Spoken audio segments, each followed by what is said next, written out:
My beloved, pause everything and hear me now, because this moment carries a weight your spirit cannot afford to ignore. Heaven is calling again. Answer before it stops, and I am reaching for you with an urgency you can feel in your very bones. There are truths you've avoided, wounds you've buried, and callings you've delayed, but I will not let you drift into silence or numbness. Lean close, for what I am about to reveal is meant to awaken you, realign you, and pull you back into the life your soul has been longing to remember. You feel it, don't you? Something tugging at the edges of your heart again, like a soft knock you can't quite ignore anymore. That is me, beloved.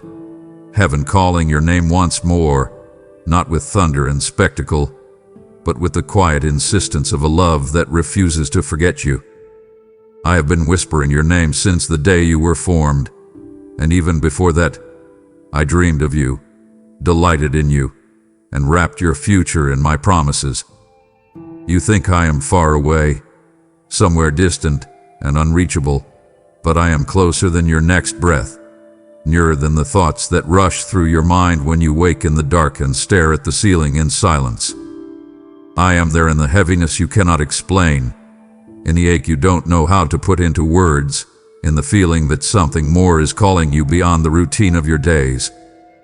You have gone through seasons when my voice seemed louder, when worship felt alive, when prayer felt natural, when you sensed my presence all around you.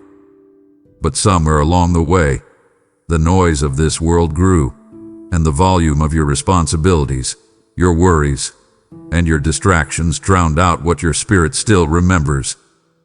Yet I have not stopped speaking your name, not for one heartbeat, not for one moment. Your memory may fade, your passion may cool, your focus may scatter, but my affection for you does not weaken, and my call over your life does not expire. Even when you walked away in small ways, when you busied yourself to avoid facing what hurt, when you convinced yourself that this level of distance was normal, I have still been here, watching over you, guarding you in ways you never noticed. Every close call, every unexplained protection, every moment you just made it through, these were traces of my hand, quiet evidence that I have not let go. When you felt unworthy to come close to me, when shame whispered that I was disappointed, I was not pulling away. I was leaning in, waiting for the smallest turn of your heart so I could run toward you. I am calling you again now, not to scold you for drifting, but to remind you that your soul was never meant to live half-awake. There is a tenderness in my voice that you have forgotten, but it has never left you. It is the same tenderness that wept over your tears when no one saw them, the same tenderness that counted every sigh and stored every unspoken fear. I know the moments you deleted the message before sending it, the prayers you almost spoke but swallowed, the questions you were afraid to ask. I have seen how you quietly wonder if you missed your chance, if you ignored me too long, if this distance has settled in permanently. Listen to me now. As long as you can still feel that pull, as long as your heart still stirs at the thought that I am speaking, heaven's call over your life is still active. I am not calling you because I am far away. I am calling you because I am right here, inviting you to remember what your heart has always known. There is more for you with me than you have been willing to believe. You sense it rising within you like a quiet warmth you can't quite name.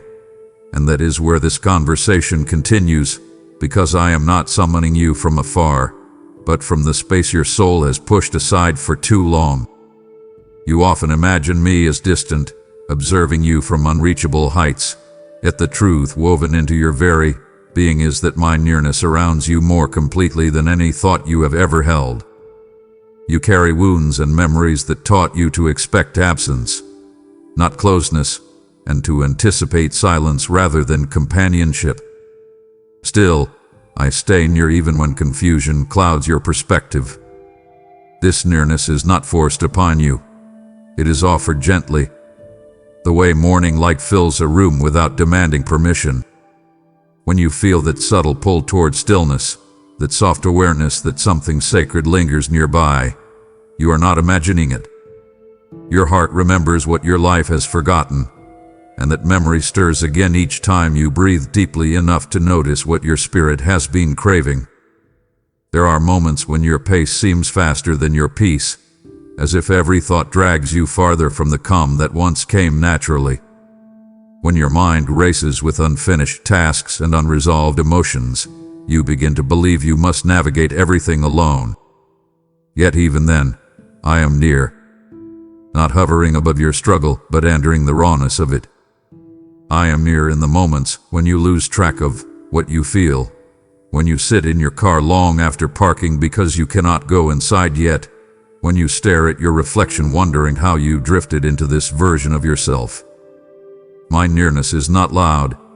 It threads itself into the quiet spaces where you rarely expect comfort.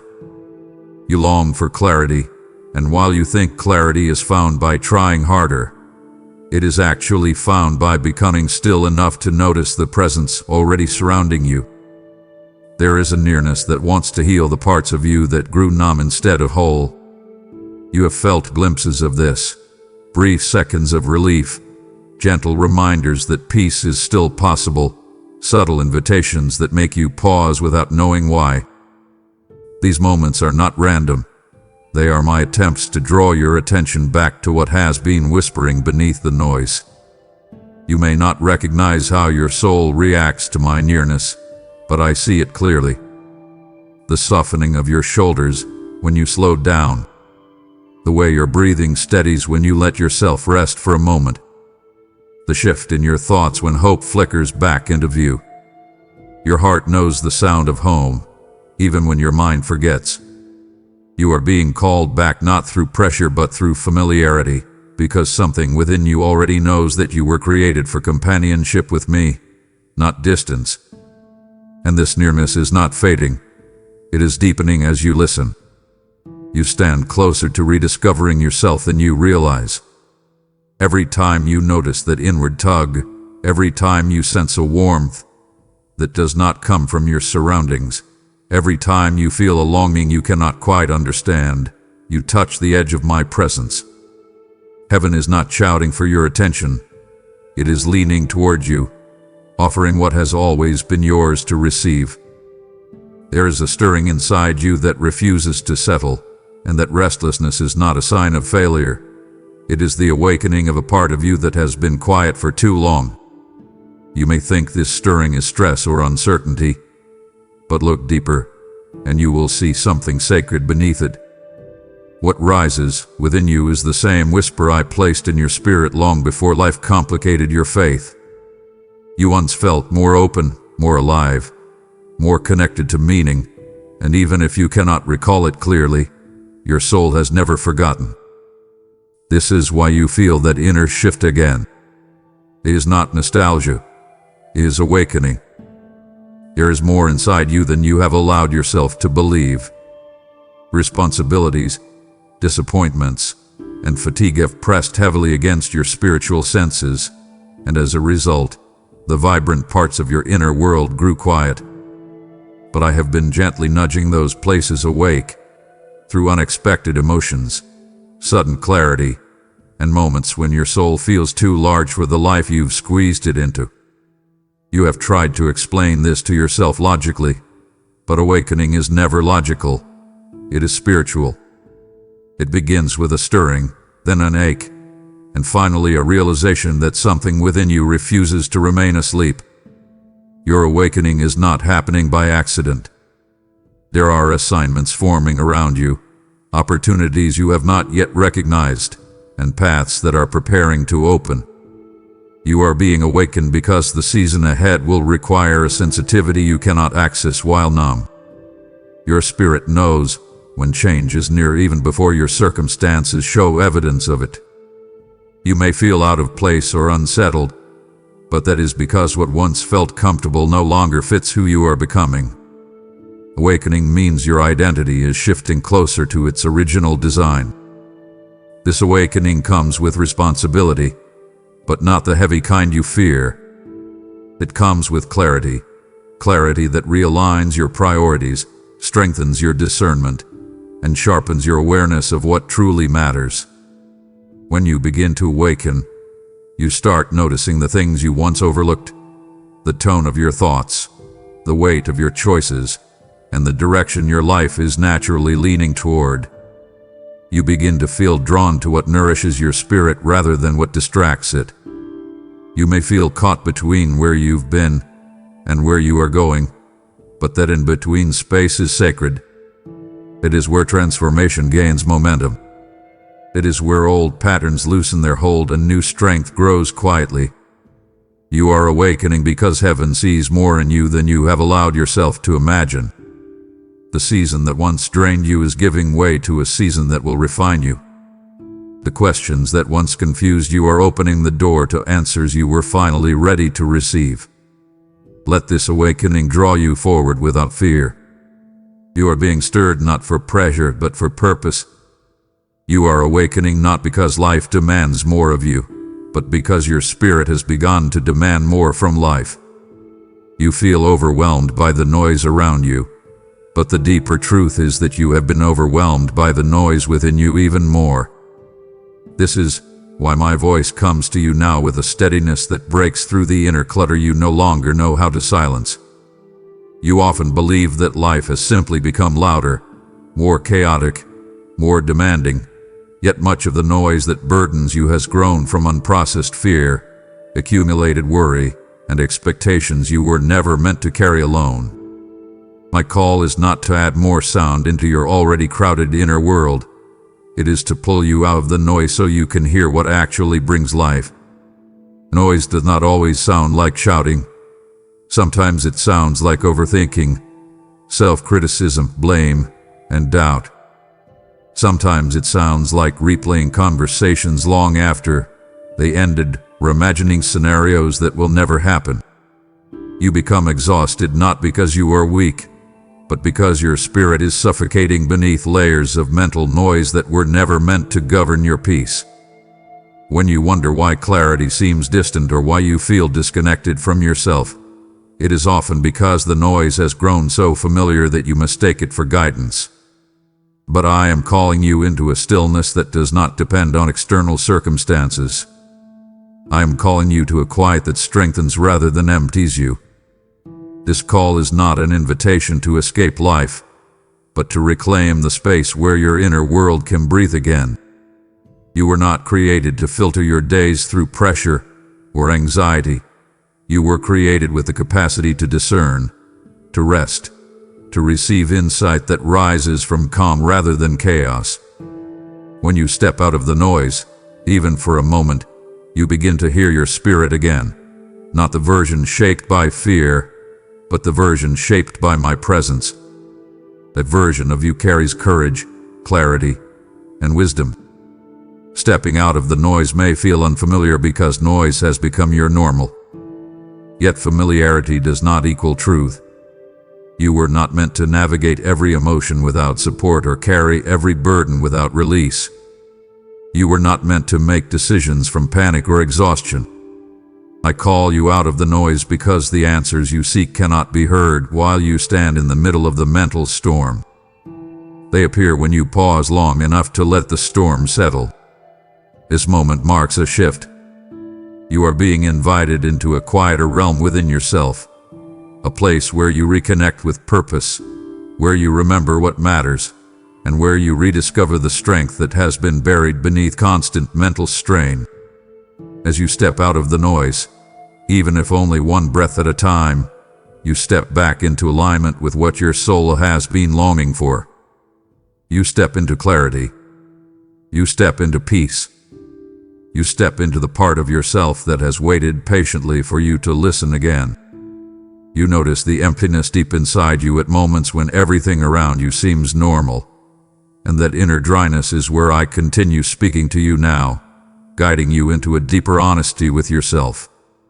You have carried responsibilities that drain your inner world slowly, often without realizing how much they cost you. There were days when you kept moving simply because stopping felt too heavy, and nights when your thoughts felt hollow even though you tried to distract yourself. This dryness did not appear suddenly. It built itself through quiet exhaustion, emotional strain, and a kind of spiritual malnutrition you didn't know how to name. When you try to push forward despite this inner state, you convince yourself you only need more time or more strength, yet what you truly need is restoration. You need a depth of renewal that cannot be found in sleep, entertainment, routine, or productivity. You need the kind of renewal that reaches beneath the surface, touching the places that have been ignored. Your heart has been operating in survival mode longer than you like to admit. You try to act strong because you worry that slowing down or acknowledging your emptiness might cause everything around you to collapse. But the truth is that your inner dryness has already been affecting how you think, feel, connect, and dream. It has pulled you away from joy and caused you to settle for coping instead of living fully. I see every part of that dryness, not with judgment, but with compassion.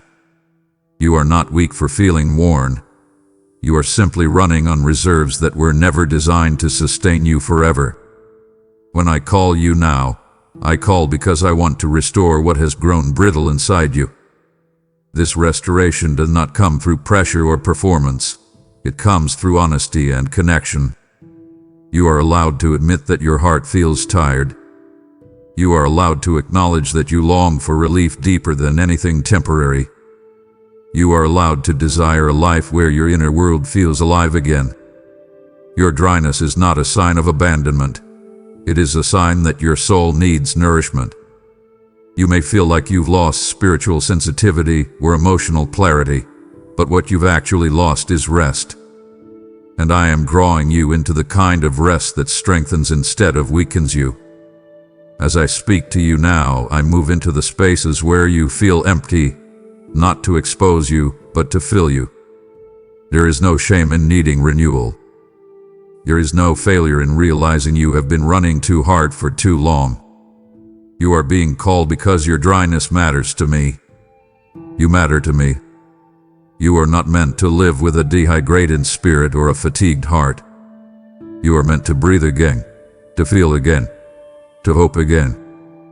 Healing begins not when you feel strong, but when you admit that you need strength beyond your own.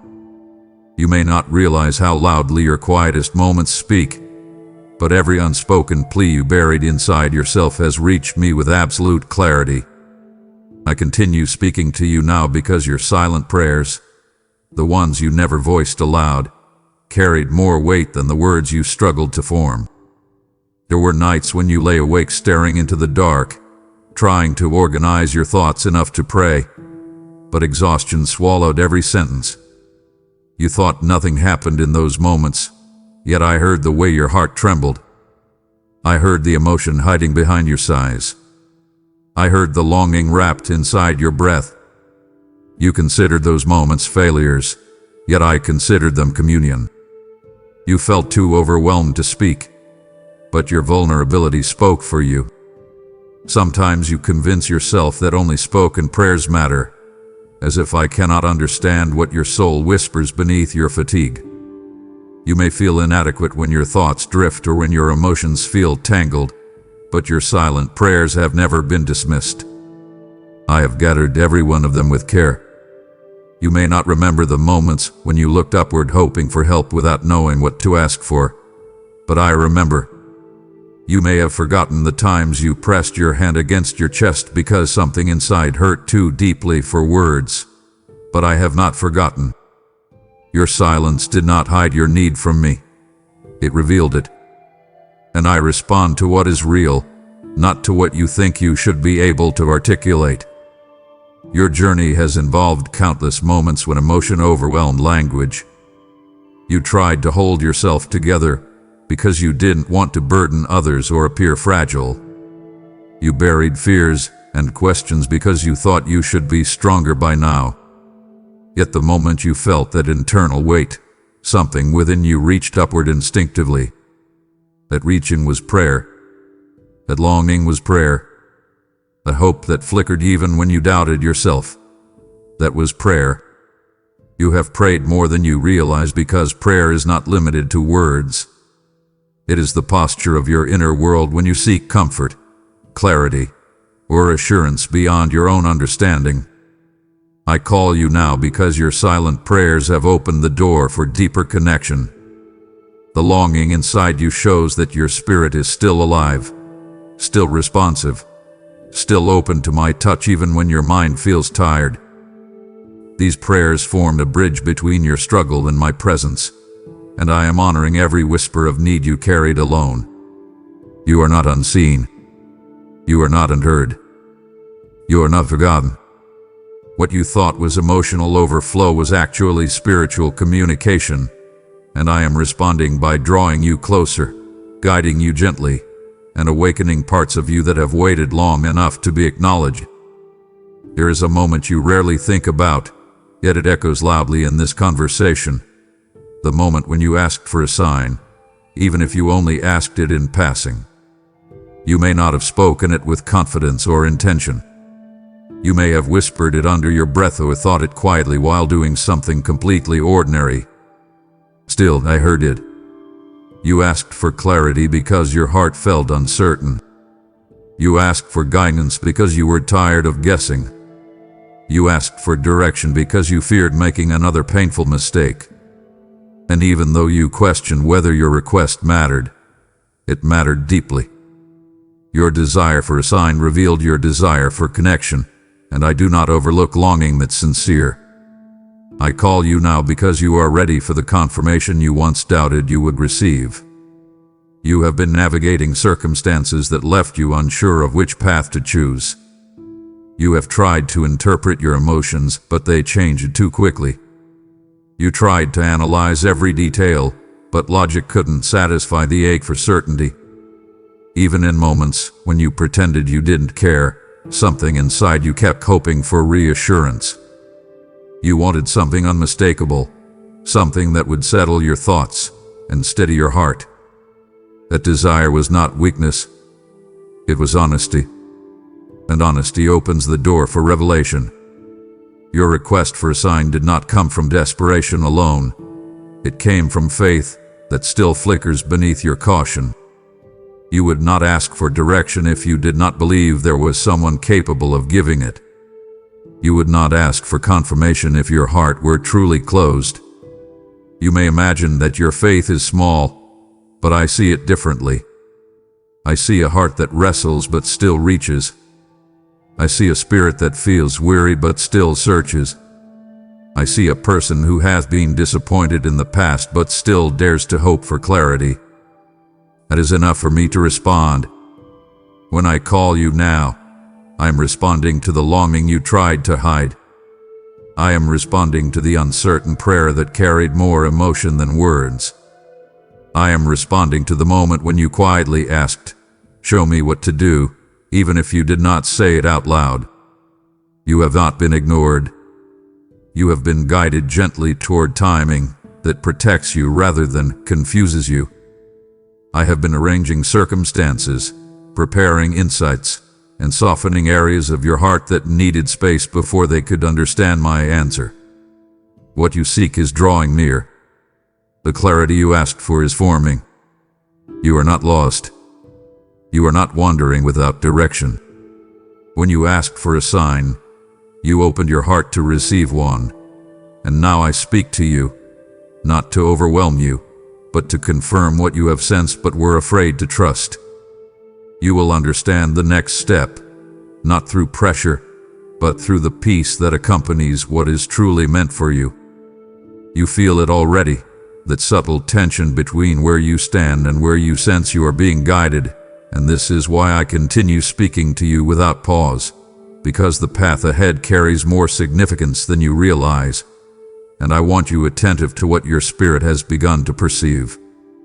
You have been navigating situations that seemed harmless at first, yet something inside you felt uneasy without fully understanding why. That uneasiness wasn't confusion, it was discernment. I have been alerting your spirit before your mind could interpret the direction. You may not recognize the weight of this moment, but you stand on the threshold of choices that shape more than your schedule or your future. they shape your inner world.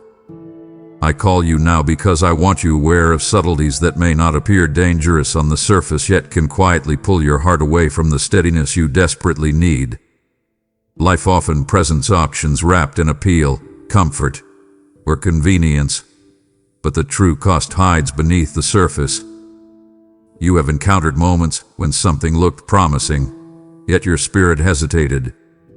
That hesitation is one of the ways I speak when the path ahead contains consequences you are not meant to endure. There have also been opportunities that felt overwhelming because they stretched you beyond your comfort, yet those were the very paths designed to strengthen you.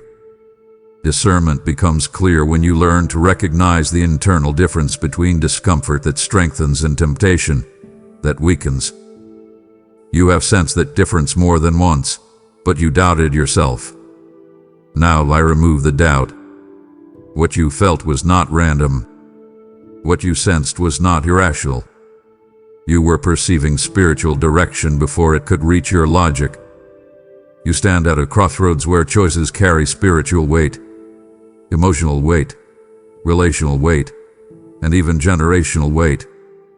This is why the call feels stronger right now. I am guiding you not with fear, but with clarity.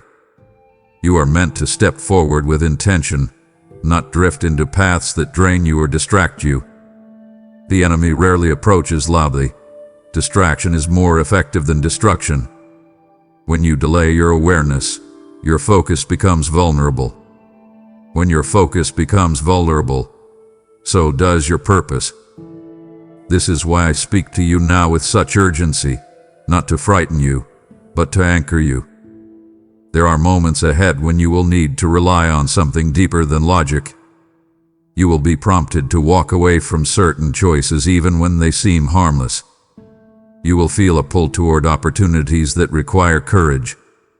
You will sense a redirection that may not make sense to anyone else yet feels undeniably right to you. All of this is preparation.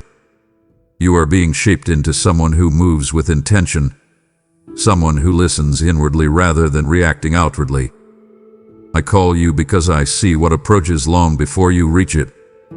I want your spirit awake, your mind steady, and your heart aligned so that when the path shifts, you follow the direction that leads to your growth, not your depletion. You've noticed certain areas of your life becoming unusually difficult, and that pressure is not random. It is connected to the very parts of you the enemy hopes to weaken. This is why I keep drawing you close, speaking into the places where your strength hath been stretched thin. You carry assignments woven into your identity, purposes that have followed you through every season whether you acknowledge them or not. These assignments show up in your compassion, your resilience, your insight, your ability to endure, your desire to help others even when you're hurting. You may see these qualities as traits, but spiritually, they are markers of who you were created to be. And anything that carries purpose will eventually attract opposition. The enemy does not waste effort on areas that do not threaten him. He focuses on the parts of you that carry influence, the parts capable of healing, encouraging, restoring, or shifting atmospheres. You have felt opposition in your confidence, your clarity, your relationships, your emotional stability, your rest, and even your sense of direction. When pressure hits repeatedly in the same areas, it is not coincidence. It is an attempt to interfere with your assignment. But this pressure is also why my voice feels stronger in this season. I call you because your assignment is not supposed to be carried wounded. You are meant to walk in it from a place of strength, awareness, and spiritual grounding. I have watched the moments when discouragement pressed heavily against you. I saw the times when you felt too tired to push forward. I saw the confusion when unexpected conflict appeared, or when your emotions felt unstable without clear reason. I saw the moments when you nearly believed that you were losing your way. None of these moments were signs of failure. They were symptoms of spiritual interference. When you underestimate your purpose, you underestimate the reason you are being targeted. You carry a capacity for impact that you have not fully embraced. The enemy sees the potential you carry even when you cannot. My call is not to warn you that the battle is coming. It is to tell you that you are already overcoming it by refusing to quit. You have endured more than you give yourself credit for. You have resisted influences that tried to derail your identity. You have made decisions that went against your fears. You have stepped away from old patterns that once trapped you. You have stood upright even when everything inside you felt unstable. This is why I call you, not because you are weak, but because you are stronger than you realize, and that strength threatens the very forces trying to silence you. Your assignment matters. Your presence carries weight. Your influence reaches farther than you know. I call you now so you can step into this next season protected, aligned, and prepared, not shaken or distracted. The enemy has tried to interfere, but he will not succeed because heaven has already moved ahead of you. You feel the tension between two directions, the pull of different futures stretching your heart in opposite ways, and this is why my voice reaches for you with such intentionality right now. Crossroads are not simply places of decision. They are places of revelation. They reveal who you trust, what you value, and whether you follow fear or conviction. You have reached a point where continuing as you are will not take you where you long to go. Something must shift. Something must be released. Something must be chosen with clarity instead of hesitation. I do not call you to intimidate you. I call you because the step you take next carries the power to alter the direction of your life. You have approached crossroads before, but this one feels different. It carries weight you cannot shake. You feel torn between comfort and growth, between what feels familiar and what feels necessary, between the version of you you've been and the version that's waiting to emerge. This inner conflict is not confusion. It is transformation pressing for expression. You may worry about choosing incorrectly. You may feel anxiety rise when you consider the unknown. But your spirit is already leaning toward the path that aligns with your purpose. You sense it in moments of clarity, in sudden bursts of courage, in the quiet recognition that you cannot stay where you are without losing something valuable within yourself. Your crossroads does not present a wrong or right path in the way you imagine. Instead, it reveals whether you will follow what nourishes you or what drains you, whether you will choose healing over familiarity, whether you will honor your growth instead of shrinking to fit environments that no longer match your spirit. You have carried enough experience to recognize when a season is ending. You have also carried enough wisdom to sense when a new season begins, even when you feel unprepared. The crossroads is not a trap.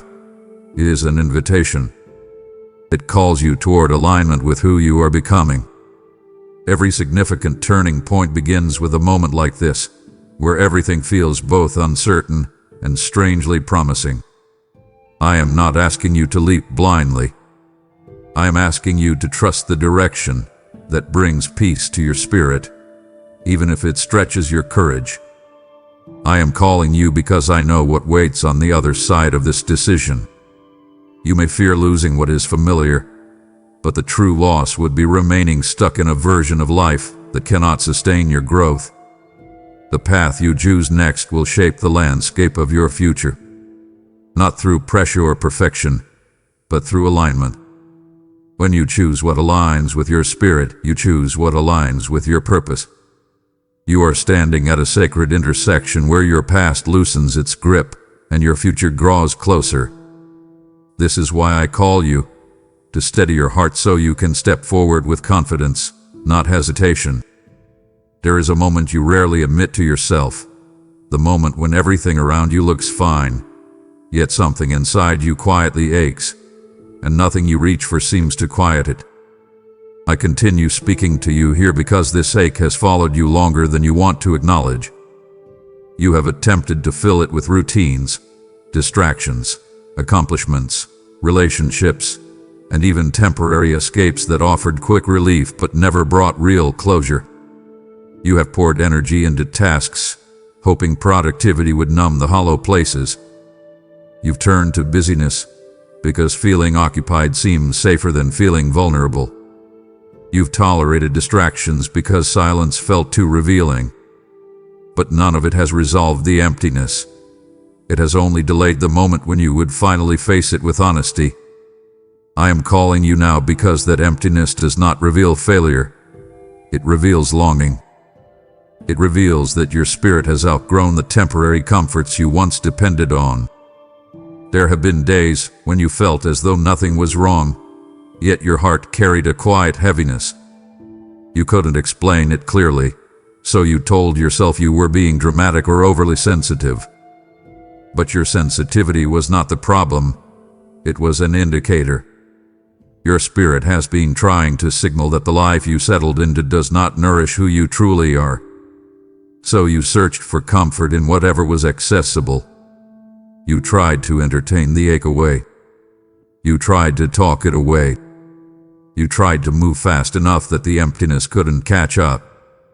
Yet even in those attempts, you knew deep down that something deeper was calling you. This emptiness is not a curse. It is a compass. It points toward what your soul truly needs.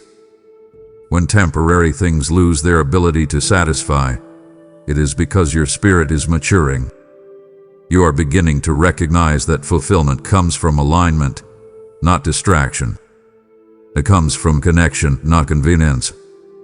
It comes from depth, not noise. You are longing for a life that feeds you rather than drains you. You are longing for peace that lasts longer than a moment. You are longing for clarity that quiets your internal storms. You are longing for presence, not the presence of people alone, but the presence that steadies your soul from within. I call you now because I am ready to fill what nothing else has been able to reach. The emptiness you feel is the exact space where transformation begins. It is the soil where purpose grows, the place where healing roots itself, the inner chamber where I speak most clearly. You do not need to run from this feeling. You do not need to cover it or postpone it. Let this emptiness become an invitation rather than a burden. When you bring it to me, it becomes the doorway to the fullness you have been searching for. You often give attention to everything except the one place that needs you most, your inner world. And that is exactly where I continue speaking because your soul has been whispering for your awareness, and you've been too overwhelmed to notice. You have pushed aside your deeper needs to survive, to fulfill responsibilities, to hold things together for others, or simply to avoid emotional weight you weren't ready to process. Your soul has waited patiently, but every time you silenced your feelings, rushed through your days, or numbed your emotions, the distance inside you grew. Not the distance between you and me alone, but the distance between you and yourself. You have been functioning, performing, and coping while your soul quietly weakened under the pressure. And I call you now because it is time to return to yourself. Not the version shaped by stress, but the version formed by truth. It is easier to ignore the soul than to face what it carries.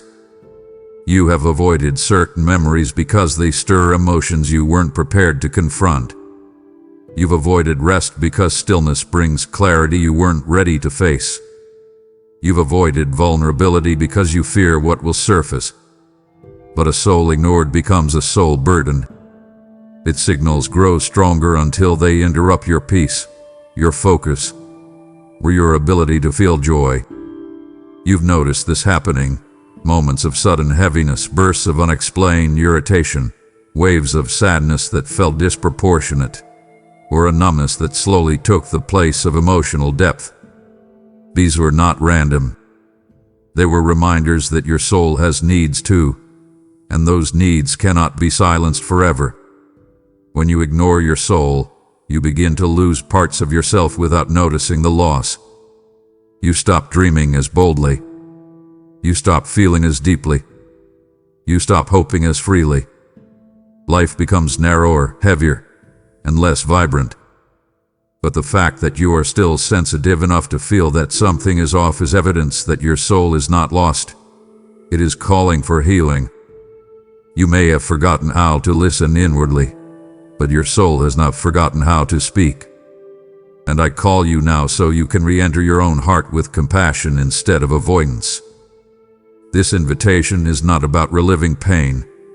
It is about freeing what was trapped beneath the weight of neglect. It is about allowing yourself to breathe emotionally, spiritually, and mentally. It is about reclaiming the clarity you lost while trying to stay strong. I call you because your soul matters. Your emotional well-being matters.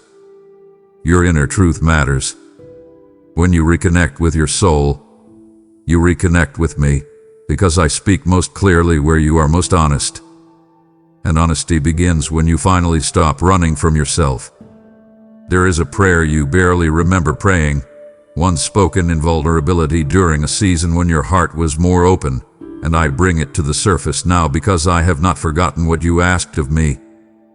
It was a simple plea, quiet yet sincere, where you said you didn't ever want to drift so far that returning felt impossible. You may have been young, hurting, or unsure when you prayed it. You may have even prayed it in desperation, not knowing what the future held. But I heard it with absolute clarity. That prayer shaped how I have guarded your life ever since. When you felt blocked from harmful paths, when certain situations fell apart before they could trap you, when relationships dissolved that would have damaged your spirit, when your plans unexpectedly changed in ways you didn't understand, those moments were not coincidences. They were protections rooted in the prayer you thought I might not have remembered. You drifted at times, yes, but not beyond reach. You wandered emotionally, mentally, and spiritually, but never passed the boundary set by your own plea for guidance. You may feel disappointed in yourself for the distance that formed, but I do not see this distance as rebellion. I see it as the natural effect of a weary heart navigating life without enough support. And even in the drift, your spirit remained open enough for me to draw you back. The fact that you are listening now, the fact that you feel this inner pull, the fact that something inside you still responds when I speak, these are signs that your prayer is still active. You may think your journey has been inconsistent, but I see faith woven into your inconsistencies. I see desire woven into your doubt. I see longing woven into your hesitation. The drift you fear has never been complete. It has always been interrupted by my intervention. Every time you reached a breaking point, something redirected you. Every time you nearly gave up, hope resurfaced. Every time you lost your way, a moment of clarity appeared. You credited luck, timing, or sudden insight, but these were responses to the prayer you prayed when your heart was tender. I call you now to remind you of that promise, not because you are in danger of losing yourself, but because I want to bring you into a deeper alignment with what you once desired. You did not ask me for perfection. You asked me for proximity. You asked me to keep you from drifting too far. I have honored that request in ways you never saw, and I am honoring it now by calling you back into a closeness that your spirit has been craving more than you realized. There's a weight in the atmosphere of your life that you've tried to ignore, a sense that something has been shifting around you even before you could explain it, and this is why I continue speaking without hesitation, because I see the storms building long before their clouds ever form in your sky. You felt moments when tension rose for no clear reason, when conversations became more difficult than they should have been, when unexpected challenges collided with each other as though they coordinated their arrival. These experiences have left you wondering if you did something wrong or if you missed a warning sign. But nothing you're facing is random. Your spirit sensed the turbulence before your mind could interpret it, and that internal uneasiness was never meant to frighten you. It was meant to prepare you. I am calling you now because storms do not intimidate me, and they are not meant to undo you. They are meant to reveal what I have already strengthened within you.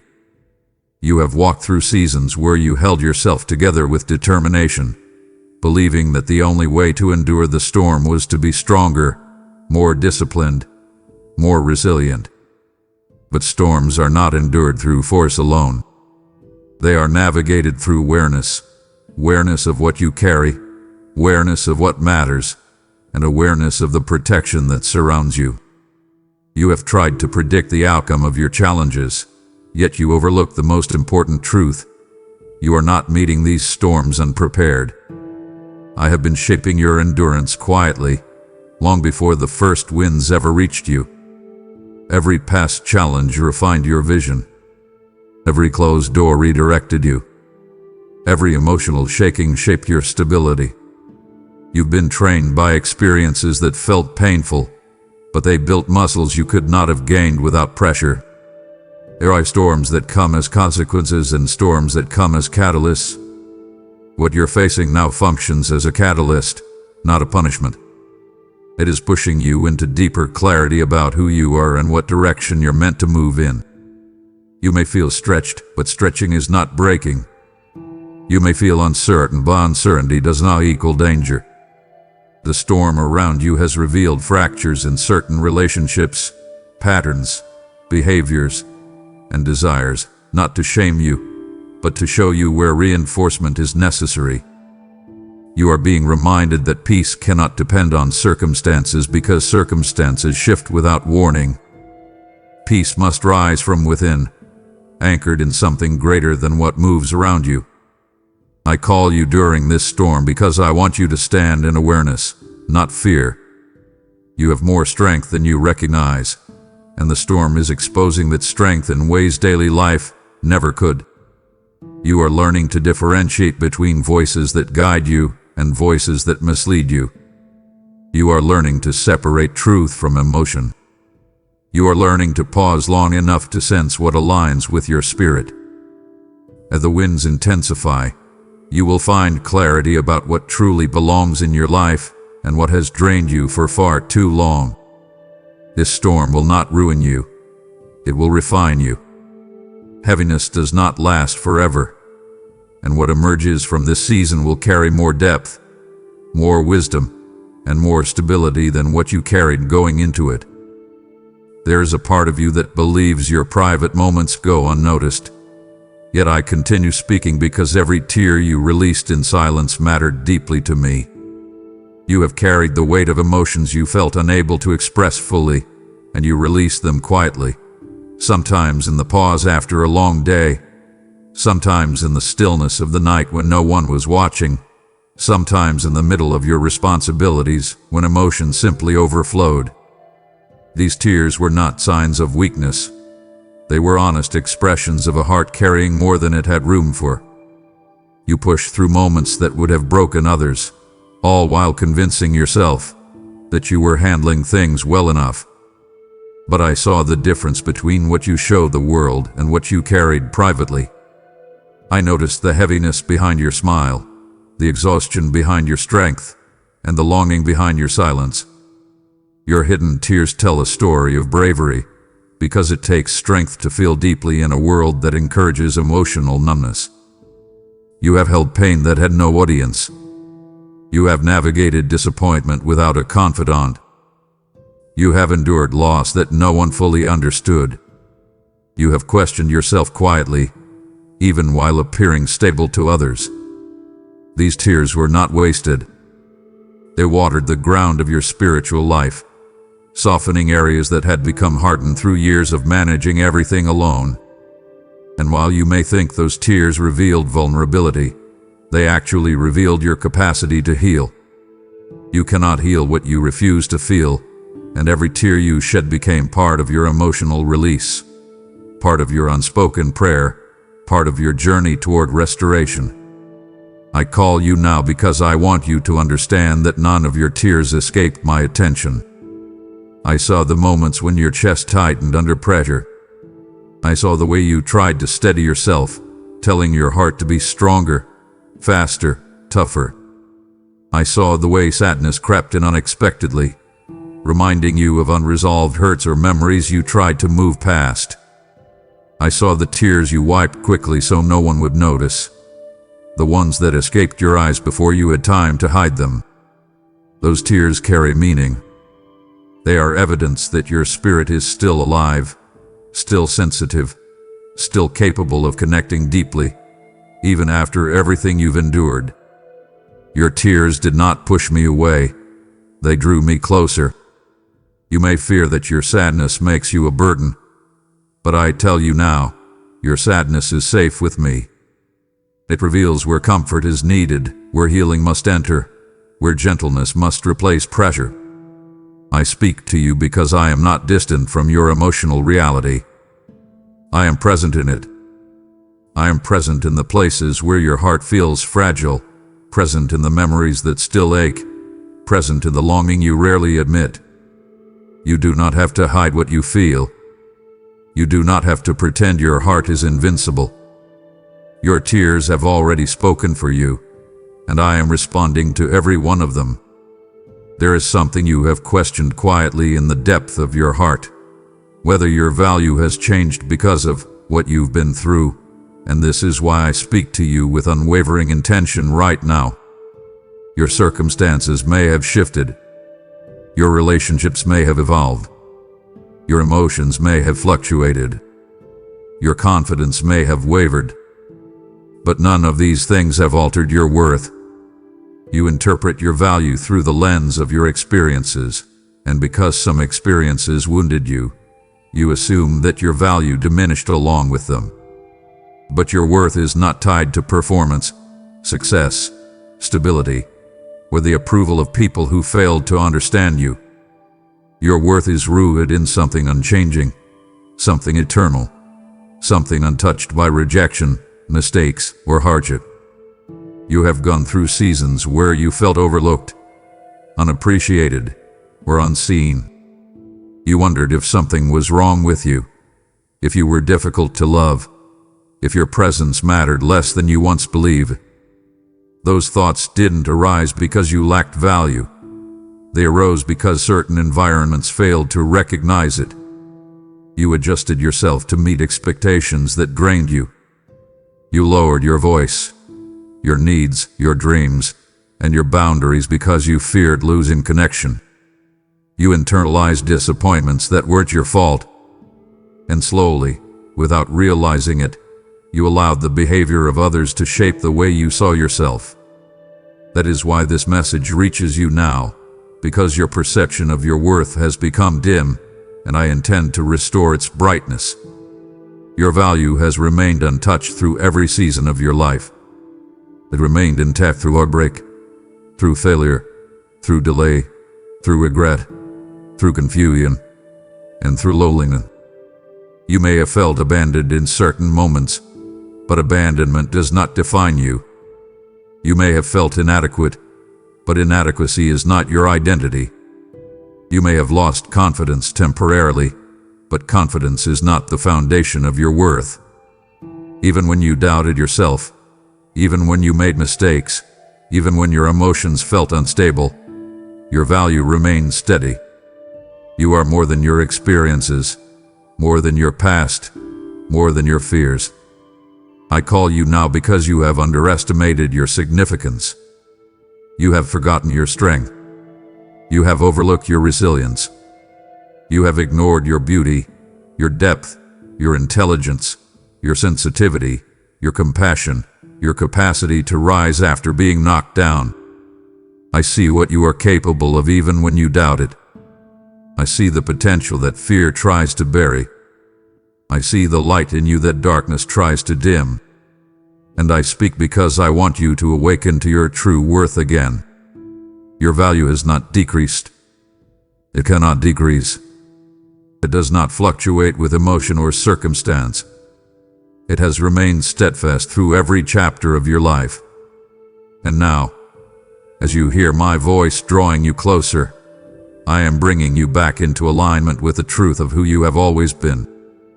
Something inside you has begun to question the beliefs you've held about yourself, and that shift is why I continue speaking with such depth right now, because the lies that attach themselves to your identity have lingered long enough, quietly shaping how you think, feel, and move through life. You didn't choose these lies deliberately. They formed through pain, misunderstanding, comparison, or the careless words of people who never truly saw you. Over time, those false beliefs settled into your mind like shadows, subtle at first, then familiar, then convincing. You began interpreting your worth through them, measuring yourself by standards you were never meant to adopt. This internal distortion has influenced your reactions, your confidence, your boundaries, your relationships, your dreams, and even your prayers. I speak to you now because you have carried burdens that belong to deception, not truth. There were moments when someone's dismissal made you believe you weren't important. Moments when someone's silence made you think you were forgettable. Moments when someone's indifference made you feel replaceable. These experiences conditioned you to doubt your impact. Then, when life became complicated, those doubts gained strength. Fear whispered that you were not capable. Shame suggested that you were too flawed. Disappointment claimed that you were too late. The enemy used these openings to reinforce false narratives about your identity, narratives that do not reflect the truth of who you are or who you are becoming. These lies didn't just shape your self-perception, they shaped your choices, causing you to shrink when you should have stepped forward and to settle when you were meant to rise. But something within you has resisted fully accepting these lies, even when you couldn't articulate why. That resistance is the part of you that remembers your true identity. Your spirit has always known you were made for more than insecurity, fear, and self-doubt. The discomfort you feel when lies try to define you is evidence that your deeper truth refuses to be silenced. I am calling you because this is the moment when the internal separation between lies and identity becomes unmistakable. You are beginning to see that certain beliefs no longer fit who you are or how you want to live. This clarity is not accidental. It is a sign that truth is resurfacing. I want you to understand that every lie you internalized is incompatible with who you are at your core. You are stronger than the narrative spoken over you. You are wiser than the mistakes that wounded you. You are far more capable than the voice of inadequacy suggests. You carry qualities that lies cannot erase: depth, compassion, intelligence, sensitivity, resilience, creativity, intuition, and purpose. The journey ahead will require a renewed identity, not one weakened by distortion. This is why my voice reaches you so intentionally now. You are being called out of every false belief that ever tried to diminish you. The truth is rising. And as it rises, your life, your decisions, your relationships, your confidence will begin to reflect who you truly are rather than who pain once told you to be. There is a heaviness you've carried quietly, one that tried to convince you that your past disqualified you. And I speak into that place now because shame has lingered long enough in your inner world. It has whispered to you in vulnerable moments, reminding you of failures, flaws, and wrong turns, hoping to convince you that you are unworthy of peace, progress, or closeness with me. Shame is subtle. It doesn't just highlight what happened, it distorts what it means. It convinces you that mistakes define you, that weaknesses make you unlovable, and that regret is a permanent stain rather than a temporary moment. You've experienced this weight in ways you rarely acknowledge, through hesitation when opportunities appear, through discomfort when kindness is offered, through the instinct to withdraw when emotions rise. Shame has shaped decisions you made quietly, choices you avoided, and risks you were afraid to take. But I call you now because shame does not have the authority to dictate your identity or your future. You have been too hard on yourself, carrying guilt for situations you outgrew long ago. You internalized responsibility for things that were never fully yours to hold. You replayed memories with critical eyes, evaluating your old self with the wisdom you gained only after surviving those experiences. This is why shame has felt so powerful. It uses hindsight to accuse you. Yet I see the full picture, not the fragments. I see your intentions, your growth, your resilience, and the lessons that shaped you. Shame sees only the wound. I see the healing already forming beneath it. You believe you must hide the parts of yourself touched by regret, but those are the very parts I want to restore, not discard. You have mistaken my conviction for condemnation at times, yet the two are nothing alike. Condemnation pushes you away, conviction draws you close. Condemnation shames you for being human. Conviction strengthens you to rise above what held you back. When I call you now, I call with gentleness, not accusation. I call with clarity, not criticism. I call with compassion, not disappointment. You've believed for too long that I look at you through the lens of your failures, but I look at you through the lens of your potential, your willingness to grow, and your inherent worth. Shame has tried to silence your voice, your gifts, your courage, and your inner joy. It has told you that you cannot move forward until you fix yourself entirely. Yet growth does not begin with perfection. It begins with presence. I want your heart, not your performance. I want your honesty, not your hiding. You are not defined by the moments that once made you stumble. You are defined by the resilience that allowed you to rise again. I call you because shame cannot remain where truth is rising, and truth is rising in you right now. There is a fatigue deep within you that comes not from physical strain but from carrying invisible burdens without enough support. And this is why I speak into this moment with unwavering tenderness, because you have been fighting battles in silence that were never meant to be faced alone. You've pushed through emotional storms quietly, hiding your struggle behind strength, because you didn't want to burden anyone or appear vulnerable. You've endured mental exhaustion that no one else could see, carrying the weight of responsibility, worry, uncertainty, or self-doubt. You've handled crises with composure while crying on the inside. You've made decisions under pressure without guidance, hoping you were choosing the right path. This silent endurance has made you stronger in some ways, but it has also created a level of isolation that your heart was never designed to endure. You've mistaken independence for necessity, believing that asking for help is a sign of weakness. Yet even your strongest moments felt heavier than they should have because you carried them alone. You've prayed quietly, hoping for direction while simultaneously trying to manage everything yourself. You've convinced yourself you could handle it, that you had no choice, that others were too busy, or that your emotions were too complicated to share. But fighting alone has cost you peace. It has drained your energy, clouded your clarity, and weakened your hope. Your spirit wasn't built to battle without support. It was built to walk in partnership with me and with others. You survived seasons that were meant to be shared. You've endured pain that needed release. You've navigated uncertainty with guarded emotions, fearing that vulnerability would be misunderstood or rejected. I call you now because the isolation surrounding your battles has gone on long enough. I do not see you as weak for struggling. I see you as weary from carrying more than one heart can hold. I have watched you try to be strong in moments when you should have been comforted. I have seen the nights when you stayed awake longer than you wanted, wrestling with thoughts you didn't know how to escape. I have felt the tension in your spirit every time you pretended you were fine when your heart was seeking relief. My voice reaches you now not to blame you for fighting alone, but to tell you that you do not have to anymore.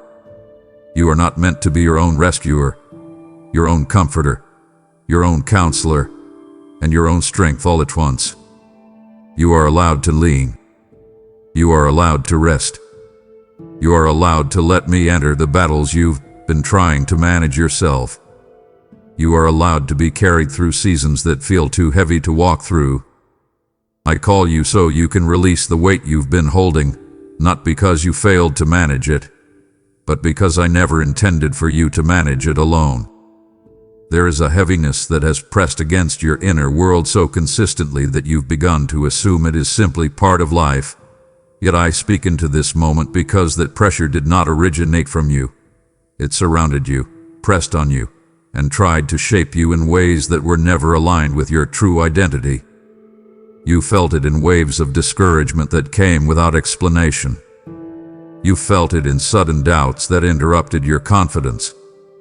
You felt it in subtle fears that seemed irrational yet persistent.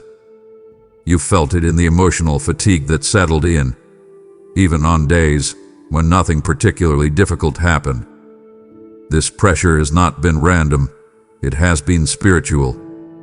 It has targeted the softest parts of you, the places where your sensitivity, compassion, intuition, and hope reside. And whether you recognized it or not, you have been under spiritual strain that attempted to wear down your strength so quietly that you wouldn't notice the erosion until you found yourself struggling to feel like yourself.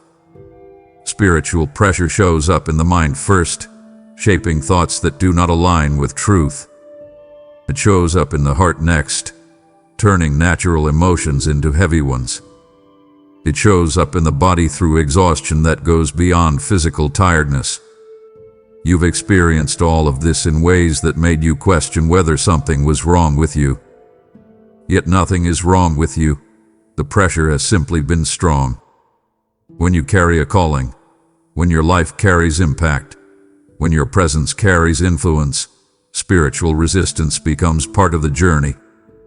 But this pressure does not mean you are losing. It means you are valuable.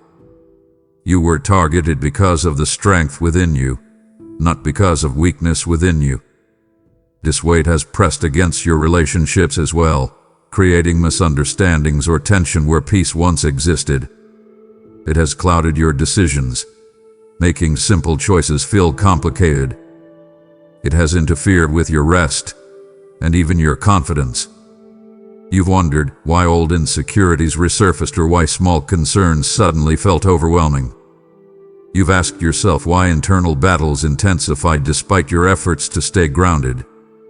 The truth is that this pressure has tried to distort your perception until you questioned your own worth, your purpose, your direction, and even your progress. But I call you now because none of this pressure has the authority to define you. My voice cuts through the weight that has tangled around your spirit. I am reminding you that pressure does not determine your destiny. It merely reveals the places you are meant to strengthen. You have endured more than you realize. You have kept moving even when your internal world felt shaken. You have held on to hope even when it flickered. You have not been defeated. You have been enduring a battle that your spirit was designed to overcome. And now, as I call you deeper into truth, clarity will return, strength will rise, peace will settle, and the weight that tried to break you will no longer hold power over your heart. You've grown so accustomed to disappointment or delay that part of you has stopped expecting anything new. Yet I speak to you now because there are blessings assigned to your life that you have not even glimpsed yet. Blessings waiting behind doors you stopped knocking on. Opportunities resting in places you assumed were closed forever. There have been seasons when you pursued something with hope, only to see it crumble or stall. Those moments taught you to lower your expectations, not because you lacked faith, but because protecting your heart felt safer than risking more hurt. Over time, this self-protection became a quiet resignation.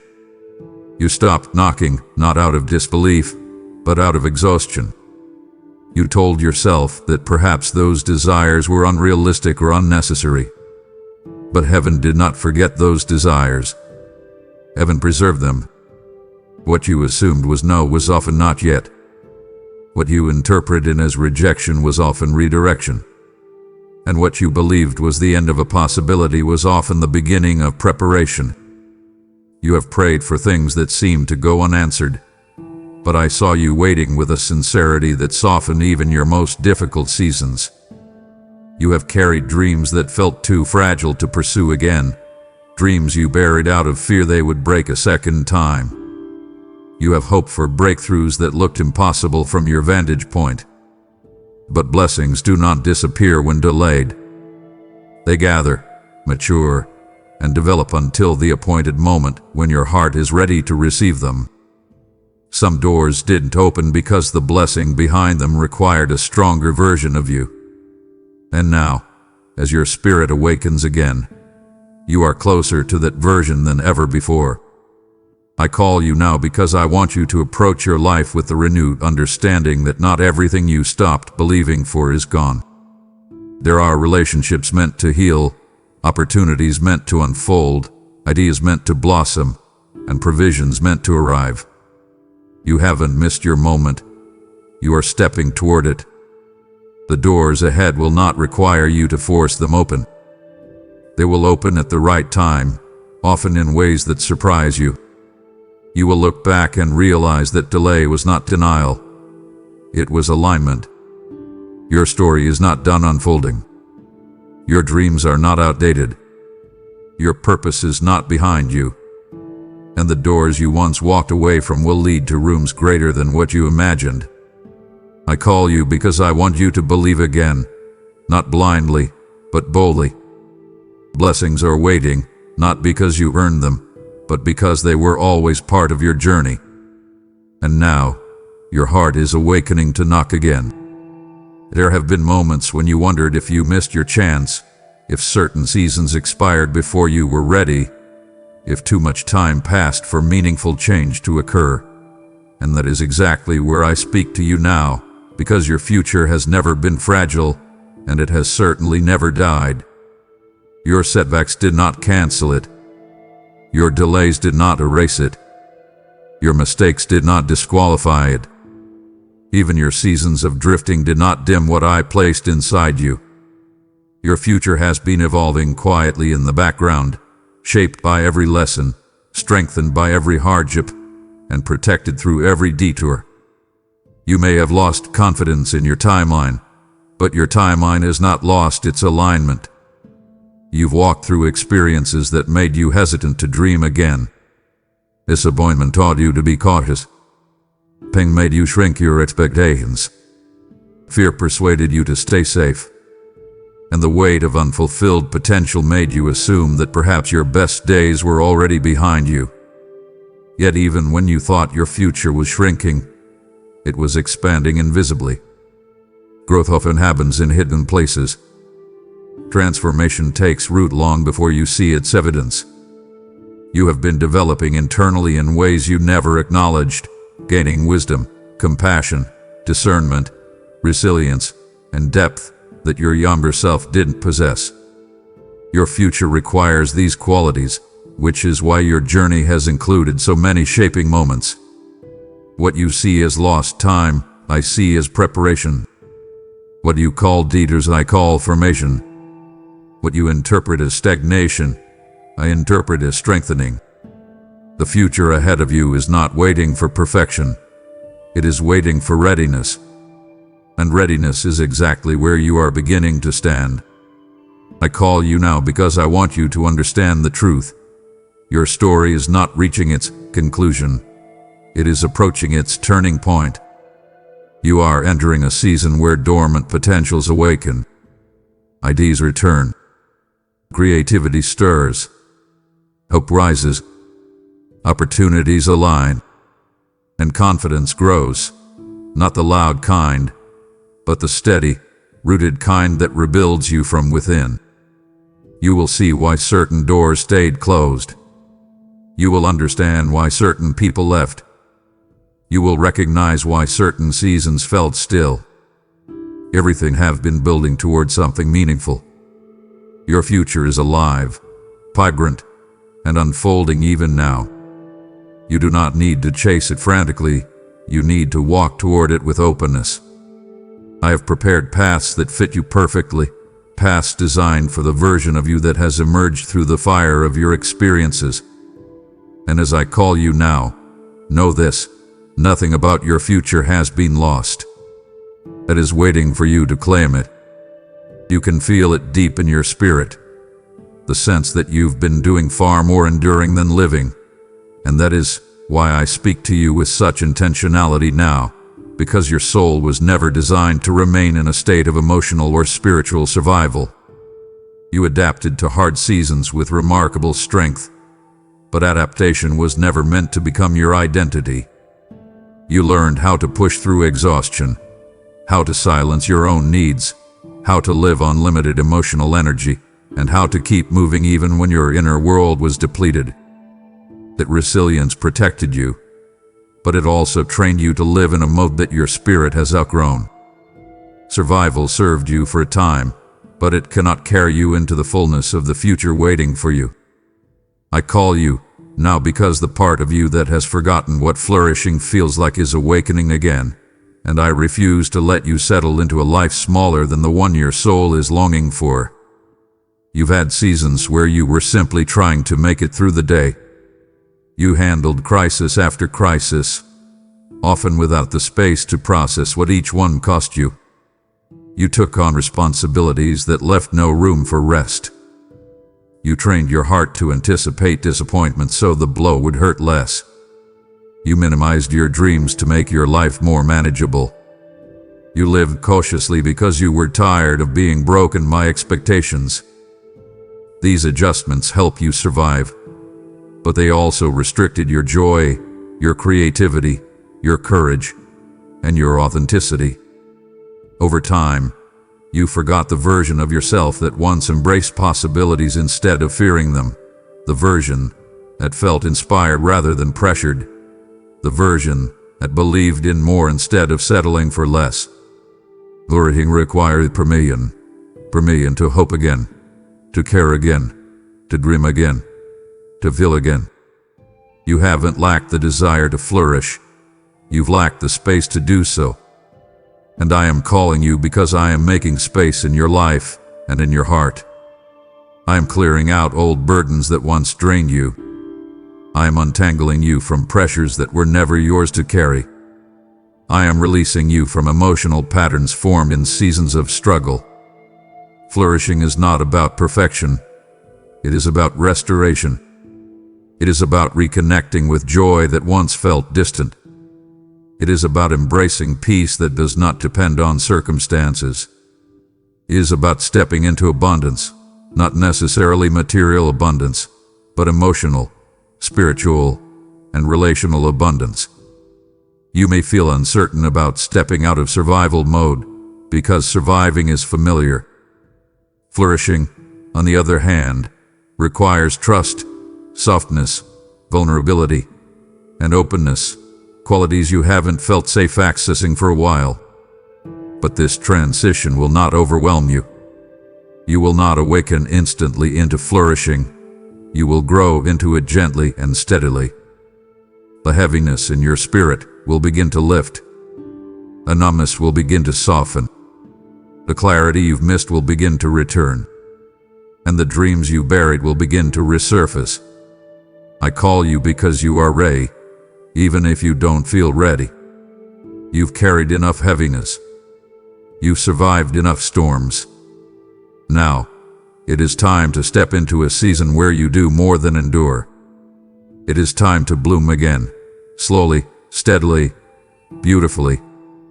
Something within you knows you were created for more than the emotional, spiritual, and mental limitations you've been living under. And I continue speaking now because you have settled for far less than what belongs to you. This does not make you ungrateful or unfaithful. It makes you human, worn by seasons where you simply accepted whatever life handed you. You adjusted to limited joy, limited peace, limited hope, limited direction, and limited expectation because those limitations felt safer than believing for more again. But heaven has always held more for you. More strength, more clarity, more meaning, more purpose, more identity, more connection, more fulfillment. You have an inheritance of spiritual richness that you have barely touched, not because you lacked desire, but because life numbed your ability to reach for what once felt natural. I call you now because I want you to rise into what has always belonged to you, not through striving but through awakening. You have lived through seasons where disappointment taught you to expect the bare minimum. When dreams fell apart, you taught yourself to expect less so you wouldn't feel shattered again. When people failed you, you told yourself you needed nothing from anyone. When resources felt scarce, you trained yourself to be self-reliant to the point of exhaustion. When hope felt dangerous, you shut down your ability to envision a brighter future. These patterns were understandable, but they were never meant to become permanent. You were created with spiritual authority, emotional depth, and internal resilience that do not align with a life of minimization. You carry an inheritance that includes confidence, clarity, peace, insight, direction, and divine support.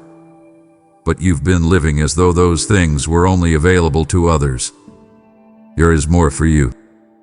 Not in a vague, inspirational way, but in a tangible, deeply personal way. There is more wisdom waiting for you the moment you quiet your mind. There is more healing available to you the moment you acknowledge your wounds. There is more peace ready to settle in your heart the moment you stop running from your emotions. There is more purpose seeking to unfold as soon as you stop measuring yourself by past limitations. Your inheritance is not something you must earn. It's something you must allow. It is not a reward. It is your design. I call you now because the version of you that lives aligned with your inheritance is emerging. You will begin to notice subtle shifts, greater clarity in your decisions, greater strength in your boundaries, greater calm in your spirit, greater confidence in your identity. You will begin to recognize that you do not need to shrink yourself to survive. You do not need to suppress your gifts. You do not need to mute your voice. You do not need to walk through life carrying emotional crumbs when you were meant to feast on fullness. You have lived beneath your inheritance long enough. And now, it is time to rise into the life that reflects who you truly are, whole, worthy, equipped, and deeply connected to something greater than anything you've lost. There is a disconnect between how you see yourself and how I see you, and that gap is why I continue speaking now, because the version of you that you've grown accustomed to is not the version heaven has prepared. You've been viewing yourself through the lens of your past, your pain, your insecurities, and your unfinished growth, but I see you through the lens of your potential, your resilience, your future, and your spiritual identity. You focus on your flaws, I focus on your strength. You replay moments of failure. I see the wisdom those moments produced. You measure your progress by outward milestones. I measure it by the transformation in your heart. You examine your life through pressure. I examine it through purpose. The version of you that you've believed you are is too small for the destiny unfolding before you. There is a greater version of you rising, one shaped not by fear but by courage, not by doubt but by clarity, not by pain but by healing. This version of you speaks truth instead of holding back. This version of you sets boundaries without guilt. This version of you trusts intuition instead of questioning every instinct. This version of you embraces vulnerability without shame. This version of you steps into opportunities without shrinking. You may not fully feel like this person yet, but the transformation has already begun. Your spirit senses it. Your emotions sense it. Even your discomfort senses it, because discomfort often signals that growth is approaching. You've held on to old identities because they felt familiar. You've identified yourself by roles, responsibilities, wounds, or limitations because those were easier to understand than the expansive, powerful version of yourself you are becoming. But old identities cannot carry you into new seasons. They cling to your ankles when you try to move forward. They whisper doubt when you try to dream. They remind you of your past when you try to build your future. I call you now because it is time to release the false labels and broken narratives that shaped how you once saw yourself. You are becoming someone who stands stronger, sees clearer, and loves deeper. Someone who acts from wisdom instead of fear. Someone who forgives without losing boundaries. Someone who pursues purpose without wrestling with constant insecurity. Someone who carries peace that influences everything around you. You are not becoming someone new. You are becoming someone true. The version of you heaven sees is your most authentic self. The one buried beneath survival, stress, expectations, and emotional residue. But now, as my voice draws you closer, that true self is emerging with unmistakable clarity. I call you because it is time for your self-perception to rise to the level of your calling. You are far more than you currently recognize, and heaven sees the greatness within you with absolute certainty. There's a part of you that winces whenever you think about past mistakes, and that reaction is exactly why I continue speaking now, because those failures have lived in your memory far longer than they were ever meant to stay. They visit you in moments of vulnerability, remind you of choices you regret, and whisper doubts whenever you begin to feel hopeful again. You don't talk about these memories often, but they shape more of your inner landscape than you realize. You've built walls to protect yourself from repeating past pain, yet those same walls have kept you from entering new opportunities that align perfectly with who you are becoming. Some of the decisions you hold against yourself weren't made from malice or selfishness. They were made from a lack of understanding, guidance, clarity, or emotional support. You blame yourself for things your younger heart didn't have the tools to handle. You judge your past self with the wisdom you only gained through surviving those very experiences. And so I call you now because these old failures have anchored you long enough, and I want to free you from the weight they no longer deserve to carry. When you revisit those memories, you forget the context, the pressures you were under, the fears you wrestled with, the confusion you hid behind a brave face, the exhaustion you ignored for the sake of others. You forget that you were doing your best with what you knew at the time. Failure didn't define your identity. It expanded your humility, empathy, and discernment. Every mistake became a doorway to greater understanding of yourself, of others, of life, and of what truly matters. Without those lessons, you wouldn't carry the depth you carry now. Yet you treat those failures as permanent stains rather than stepping stones. You let them shape your confidence, limit your boldness, weaken your courage, and silence your gifts. This is not because you are weak, it is because you are human. But I want you to rise beyond the human instinct to condemn yourself. Your future cannot be built on self-punishment. It must grow from self-awareness, forgiveness, and renewed strength. Your failures do not intimidate me, they inform me of the places where healing is ready to occur. You saw them as evidence that you didn't deserve better, but I saw them as signals that you were ready to grow. Your failures were never final, they were formative. And now, the version of you standing here today is wiser, steadier, more compassionate, and far more prepared than you've given yourself credit for. I call you because I want to release you from the unfair narratives you've allowed to define your worth. You do not have to earn redemption. You simply have to embrace it. You do not have to hide from your past. You can use it. You do not have to fear making mistakes. Growth is impossible without them. You are not a sum of your failures. You are the sum of your resilience. And now, I move you into a season where confidence is restored, not because you've been flawless, but because you are finally ready to see yourself through truth rather than shame. You've carried the belief that your flaws, missteps, or inconsistencies pushed you too far from grace, and that is why I speak into this moment with such clarity, because mercy has been trailing your steps in ways you've never fully recognized. There were moments when you felt unworthy of forgiveness, moments when you tried to distance yourself because guilt tightened around your heart, moments when you convinced yourself that you had disappointed me beyond repair.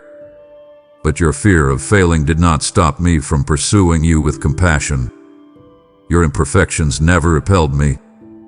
Even when you felt spiritually numb or emotionally distant, mercy moved gently behind you, softening the consequences that could have broken you, shielding you from wounds that would have scarred you deeper, redirecting you from paths that weren't meant for you, and sustaining you in seasons when your faith flickered instead of burned. You survived experiences that should have shattered your spirit entirely, not because you were strong enough, but because mercy stepped in, carrying what your strength couldn't. There were nights when despair tried to swallow you, but something you couldn't name, kept you afloat.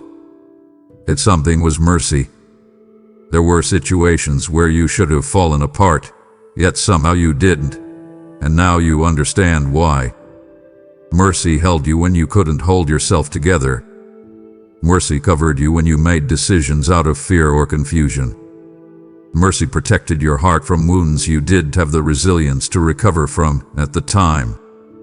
Mercy stood between you and consequences that would have crushed your potential. You have been living inside a grace that has guarded you more fiercely than you've ever realized. This mercy is not passive or soft. It is intentional, persistent, and deeply rooted in love for you.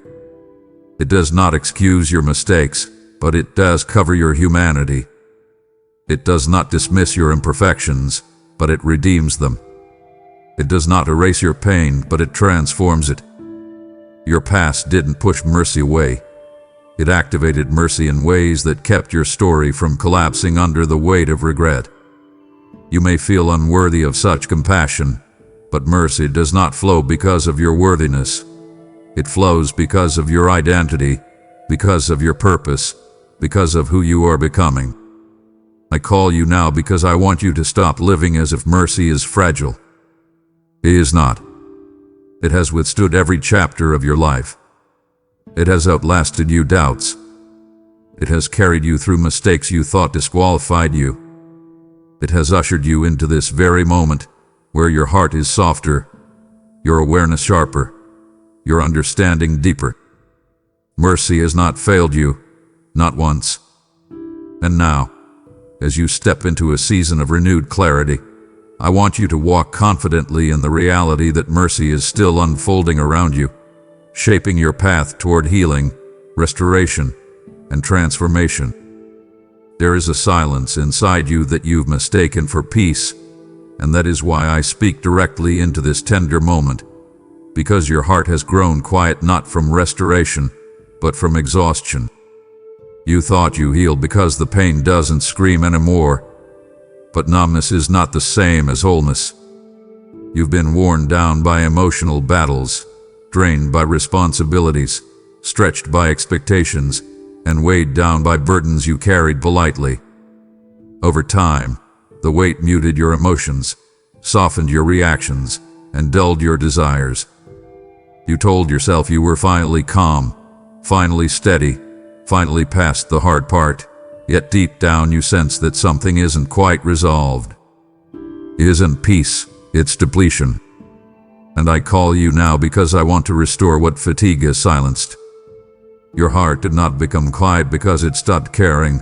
It became quiet because caring felt too costly. It became quiet because you gave too much without receiving enough in return. It became quiet because you held in emotions you didn't have time or space to process. It became quiet because expressing your truth felt unsafe or overwhelming. It became quiet because you poured yourself out for others until there was little left for yourself. This quietness protected you temporarily, like a shield over a wound. But now that shield is preventing your heart from breathing fully. You cannot flourish while your emotions remain muted. You cannot grow while your spirit remains numb. You cannot receive deeply while you stay detached. This numbness has affected how you think, how you love, how you connect, and how you hope. You've been functioning with limited emotional bandwidth, navigating life with a heart that has been operating in conservation mode. You wonder why joy feels distant, why inspiration comes slowly, why connection feels harder, why motivation fluctuates, why things that once excited you now feel dull. It is because you are running on emotional reserves that were never meant to sustain the whole of your life. I call you now because it is time for your heart to awaken again.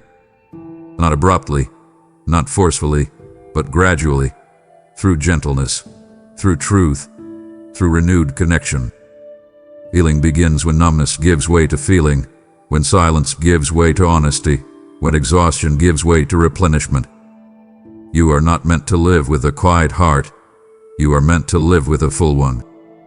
I want to restore your sensitivity, your hope, your depth, your emotional strength, your ability to feel joy without fear of loss, your ability to care without collapsing. Your heart is not broken, it is tired, and tired hearts can be revived. I speak to you because I am ready to untangle the knots that kept your emotions locked away. I am ready to breathe life into the parts of you that have been inactive. I am ready to bring color back into places that have turned dull. This quietness will not be your ending. It is the turning point where you begin to feel alive again. There is a stirring inside you that has become too persistent to ignore, a subtle awakening that hints at potential you've left untouched, and that is why I speak clearly into this moment. Because gifts you once carried with confidence have been sleeping beneath layers of discouragement, distraction, and self-doubt. You have talents, insights, sensitivities, and spiritual abilities that were not meant to stay hidden or suppressed. Yet life has demanded so much from you that you pushed them aside simply to survive. What once felt natural became distant. What once felt easy now feels intimidating. What once inspired you now sits quietly in the corners of your heart, waiting for permission to breathe again. And I call you now because those dormant gifts are ready to awaken in ways that will reshape your identity, your purpose, and your future. There was a time when you moved creatively, intuitively, courageously, without second-guessing yourself. You took risks because your spirit felt alive. You expressed your ideas without fear of judgment. You shared your insights because they flowed freely. But somewhere along the way, wounds silenced you. Criticism made you question your voice. Loss made you cautious. Disappointment made you hesitant. Responsibilities made you practical. And slowly, the parts of you that once burned with passion dimmed to embers. Yet even dimmed embers still hold fire. Deep within you, your gifts have remained intact, waiting for the moment when your heart would be strong enough to reclaim them. That moment is now. Your gifts were never random. They were woven into your identity as markers of your calling. Your sensitivity helps you discern what others overlook. Your compassion helps you connect in ways people deeply need. Your creativity brings light to dark places. Your intuition guides you through decisions most people fear. Your resilience inspires those who feel defeated. Even your ability to see meaning in your struggles is a gift. You have underestimated the impact these inner qualities carry, yet heaven has never underestimated their purpose. I call you because these gifts must rise again for the season ahead. They are the tools, the resources, and the spiritual equipment that will guide you into the next chapter of your life. Allowing your gifts to awaken will require courage, vulnerability, and trust. It will require stepping into spaces where you feel rusty, unfamiliar, or exposed. But you will not walk into those spaces alone. As your gifts awaken, clarity will return. Creativity will flow again. Passion will reignite gradually, not as overwhelming force, but as gentle fire spreading through the parts of your heart that had gone quiet. You will feel inspiration in moments where you once felt numb. You will notice insight rising when you least expect it. You will sense direction with greater confidence. These shifts will feel natural, not forced, because they will come from the deepest parts of you, parts that were always meant to live, not lie dormant. I call you because the gifts inside you are not finished. They are entering a renewed season, one where they will not be stifled by fear or buried by exhaustion. They will become part of your healing, part of your purpose, and part of your impact. You are ready, more ready than you realize, for the awakening that now begins. A quiet truth has been rising inside you, urging you to question certain influences in your life. And that is why my voice reaches you so directly now, because the voices you've been listening to have shaped your identity, your beliefs, and your decisions in ways that were never aligned with your purpose. You've absorbed opinions that weakened your confidence, internalized critiques that never truly reflected who you are, and accepted expectations that belonged to others, not to you. Over time, these outside voices became louder than your intuition, louder than your hope, and louder than the truth I've been whispering within you. That internal conflict you feel is not confusion.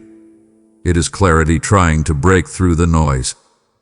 I call you now because it is time to silence every voice that does not speak life, truth, or alignment into your soul. Some of the voices you followed came from people you trusted, people who meant well but carried their own fears, insecurities, projections, or misunderstandings. Their words stuck to you like invisible chains. You believed them because you longed for belonging or approval. You shaped parts of your identity to match their expectations. You stepped into roles that weren't meant for you. You quieted your desires to avoid disappointing them. But their voices never knew the fullness of your destiny. They saw pieces of you, not the whole. They saw moments, not the entire story. They interpreted your actions without understanding your heart. Yet you allowed those interpretations to shrink you. Other voices came from internal sources, old memories, old wounds, internalized criticism, and fear masquerading as logic. These voices questioned your worth when you attempted to grow. They convinced you to stay small. They reminded you of failures while ignoring your resilience. They amplified insecurities and minimized strengths. You believed them because they sounded familiar, but familiarity does not equal truth. These internal voices have echoed for too long, drowning out the confidence that once guided you so naturally. I call you now because it is time for your inner world to shift. It is time for the truth within you to speak louder than all the noise around you.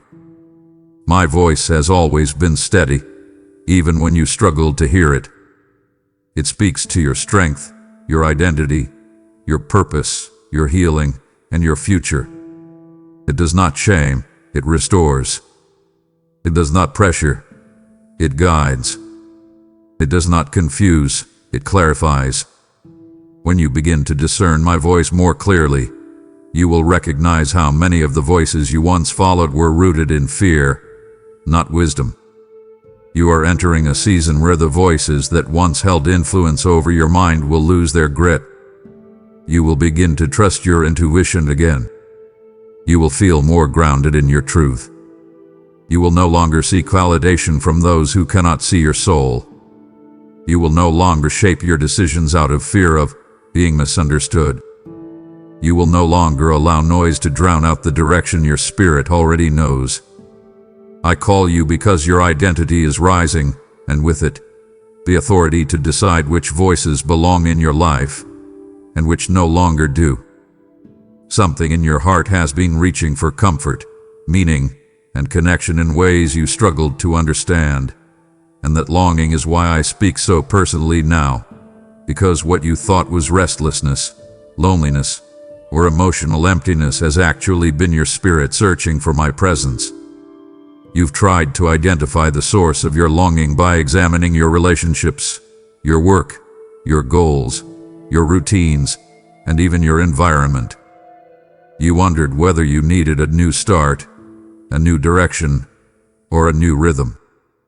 But none of those pursuits brought the relief you hoped for. The longing persisted because it was not pointing you outward. It was pointing you inward. toward a connection that has been calling to you quietly beneath every distraction, responsibility, and desire. You have moments where something inside you wants to sit still even when your mind tells you to keep moving. You have moments where music or silence touches you deeper than expected. You have moments where a memory, a thought, or an emotion pulls on you with surprising intensity. These moments are not emotional anomalies.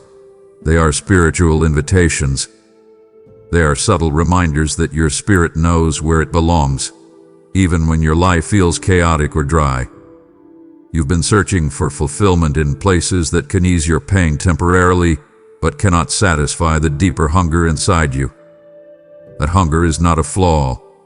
It is a sign of spiritual sensitivity. There is a yearning within you that cannot be met by people alone. Humans can comfort, but only partially. Accomplishments can excite, but only momentarily. Distractions can soothe, but only briefly. The longing inside you is not demanding more from life. It is calling you toward a deeper awareness of divine companionship. You were created with a space inside you that nothing temporary can fill. And when that space begins to stir, it is a signal that your spirit is awakening, reaching for connection, truth, and presence. You have mistaken this longing for sadness at times. You have interpreted it as dissatisfaction or emotional instability. You even questioned whether something was wrong with you for feeling so deeply. But nothing is wrong with you. You are wired for connection to something eternal, and your spirit has been signaling this truth long before you put words to the feeling. I call you now because I want to guide you back to the place where this longing transforms from ache into peace, from restlessness into stability, from emptiness into fullness. Your longing is not a sign of distance. It is a sign of closeness. It is evidence that your heart is still responsive, still alive, still capable of sensing what truly matters. This longing will not fade through avoidance or distraction. It will deepen through presence, honesty, and vulnerability. I speak to you now because I want you to recognize that what you've been searching for had been reaching for you all along. Your soul has begun to remember what it was created for, and that memory is drawing you into the very connection you've been longing for without realizing it. There is a quiet ache within you that surfaces at the most unexpected moments, an ache that rises even when nothing is wrong externally, and that ache is why I speak so gently yet firmly now. You've tried to satisfy this craving with rest, with entertainment, with productivity, with comfort, with companionship, with distraction, even with optimism. But the peace you're longing for cannot be manufactured by human effort or supplied by temporary circumstances.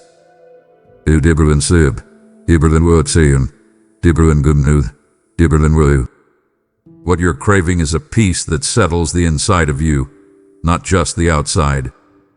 A peace that reaches the thoughts you don't talk about. A peace that quiets the fears you've carried for too long. A peace that becomes a home for your soul, not a momentary pause from your stress. And I call you now because this kind of peace does not arrive through escapes or emotional numbness.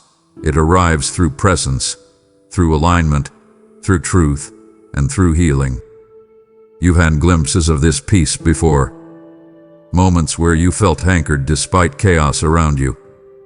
Moments where something inside you settled without explanation. Moments where clarity washed over you, cutting through confusion like light breaking through a storm. These moments were not accidents. They were reminders of what your spirit is wired to receive. But life has weighed heavily on you. Stress has piled up. You've lived in survival mode longer than you intended. Your mind hath been overstimulated. Your heart hath been stretched by responsibility, expectation, loss, transitions, and relationships that pulled more from you than they replenished. All of this created an internal environment where lesser forms of peace could offer brief relief, but not lasting rest. You've been craving a peace that remains even when things don't go as planned. a peace that lingers when fear tries to rise, a peace that strengthens rather than distracts, a peace that makes you feel whole, not just functional. That craving is not a deficiency. It is a sign that your spirit cannot settle for anything less than what it was created for. You are not meant to drown in mental noise, to choke on unresolved emotions, or to navigate life while constantly bracing for the next blow. You are meant to breathe freely, think clearly, feel deeply, and walk confidently, but these things cannot grow in a heart that is restless from within. That is why I call you, not to demand perfection, but to restore internal stillness. This peace will not come to you through trying harder. It will come as you allow yourself to slow down internally, as you acknowledge what burdens you, as you invite truth into the places anxiety has ruled, as you let go of expectations that exhaust you. I am not calling you into passivity. I am calling you into alignment. When you receive the peace I offer, it does not erase hardship, but it transforms how you carry it. It does not remove uncertainty, but it quiets the fear beneath it. It does not eliminate responsibility, but it strengthens you from within so responsibility no longer crushes your joy. This peace is not distant from you. It has been reaching for you, waiting patiently for your heart to open. And now, your spirit is ready to receive what the world could never give you. You've been sensing an inner pull, subtle at first, then steadily growing, and that pull is exactly why I speak to you with such intention now. Something within you has been urging you to shift, to grow, to release, to evolve, even before you could articulate the reasons. You felt restless in environments that once felt comfortable. You've sensed misalignment in routines that once felt natural. You've questioned relationships, decisions, and directions that you once accepted without hesitation. This inner stirring isn't instability, it's transformation. It's your spirit alerting you that staying the same would cost you more than changing ever will. You may not understand the full picture yet, but your inner world has already begun rearranging itself to prepare for what's ahead. Change is rarely convenient. It disrupts comfort, challenges habits, and invites uncertainty. But change also breathes life into places that have grown stale, stagnant, or depleted. The nudges you've been feeling are not random. They are invitations. Invitations to step into a season that matches your spiritual maturity, not your past limitations. You have outgrown certain mindsets, patterns, relationships, and emotional responses. You've outgrown ways of thinking that once made sense but now feel too small for who you are becoming. You've outgrown roles that kept you constrained. And as these inner shifts increase, you may be tempted to ignore them out of fear, loyalty, or convenience. But ignoring them would only extend your discomfort, because your spirit refuses to shrink back into old versions of yourself. You've asked for clarity, and clarity often begins with discontent. The discomfort rising inside you is not punishment. It is direction. It is your spirit saying, you are ready for more. More depth. More freedom. More truth. More courage. More alignment. More purpose. You cannot flourish while holding on to what drains you. You cannot grow while clinging to what restricts you. You cannot evolve while living in environments not compatible with your destiny. I call you because the nudge toward change is not meant to confuse you. It is meant to guide you. You don't have to rush. You don't have to force transformation. You simply have to acknowledge what your spirit already knows. There will be moments when letting go feels scary, moments when stepping forward feels uncertain, moments when old patterns try to reclaim you. But as long as you listen inwardly, you will not be misled. I am speaking to you through conviction, through intuition, through inner discomfort, through sudden insight, through emotional shifts, and through the soft awareness that something new is forming. This change is not about abandoning who you were. It is about becoming who you've always been at your core. You are not being pushed by pressure. You are being pulled by purpose. And as you honor this inner nudge, you will find yourself aligning with opportunities, relationships, and environments that bring out the best in you rather than the bare minimum. There's a weight inside you that has lingered far too long, settling into your thoughts, your emotions, your body, even your hope, and that lingering heaviness is why I reach for you with such tenderness right now. You've carried burdens quietly, convincing yourself that if you ignore them long enough, they will dissolve on their own. But heaviness does not disappear through avoidance. It compounds. It stacks itself layer by layer until you no longer remember what it feels like to wake up without tension, without dread, without emotional fatigue. You've been strong for so long that heaviness became familiar, almost normal. Yet your spirit knows this weight does not belong to you. It never did. And I call you now because you have carried enough. This heaviness did not appear overnight. It formed slowly, through disappointments you never processed, responsibilities you should never have carried alone, grief you tried to suppress, fears you tried to handle privately, and expectations you tried desperately to meet. Every time you pushed your pain aside for later, the weight grew.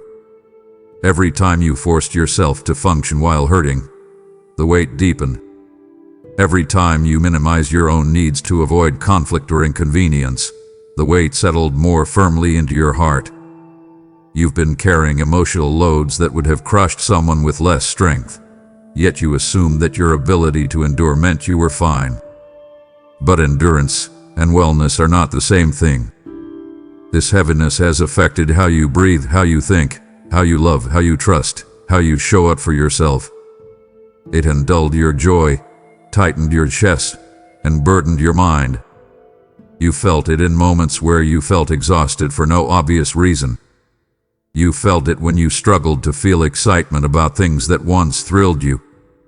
You felt it when your patience ran thin, or when tears came unexpectedly, or when you felt numb instead of present. The heaviness is real, not a sign of weakness, but a sign that your soul is asking for release. I call you because you do not have to carry this weight into the next part of your journey. You are not meant to haul old pain into new seasons. You are not meant to drag emotional chains behind you. You are not meant to stuff down your feelings until they erode your joy. Feeling is not something to fear, it is something to welcome. Releasing this heaviness will not break you, it will free you. As I speak to you now, I am loosening the grip this weight has had on your heart.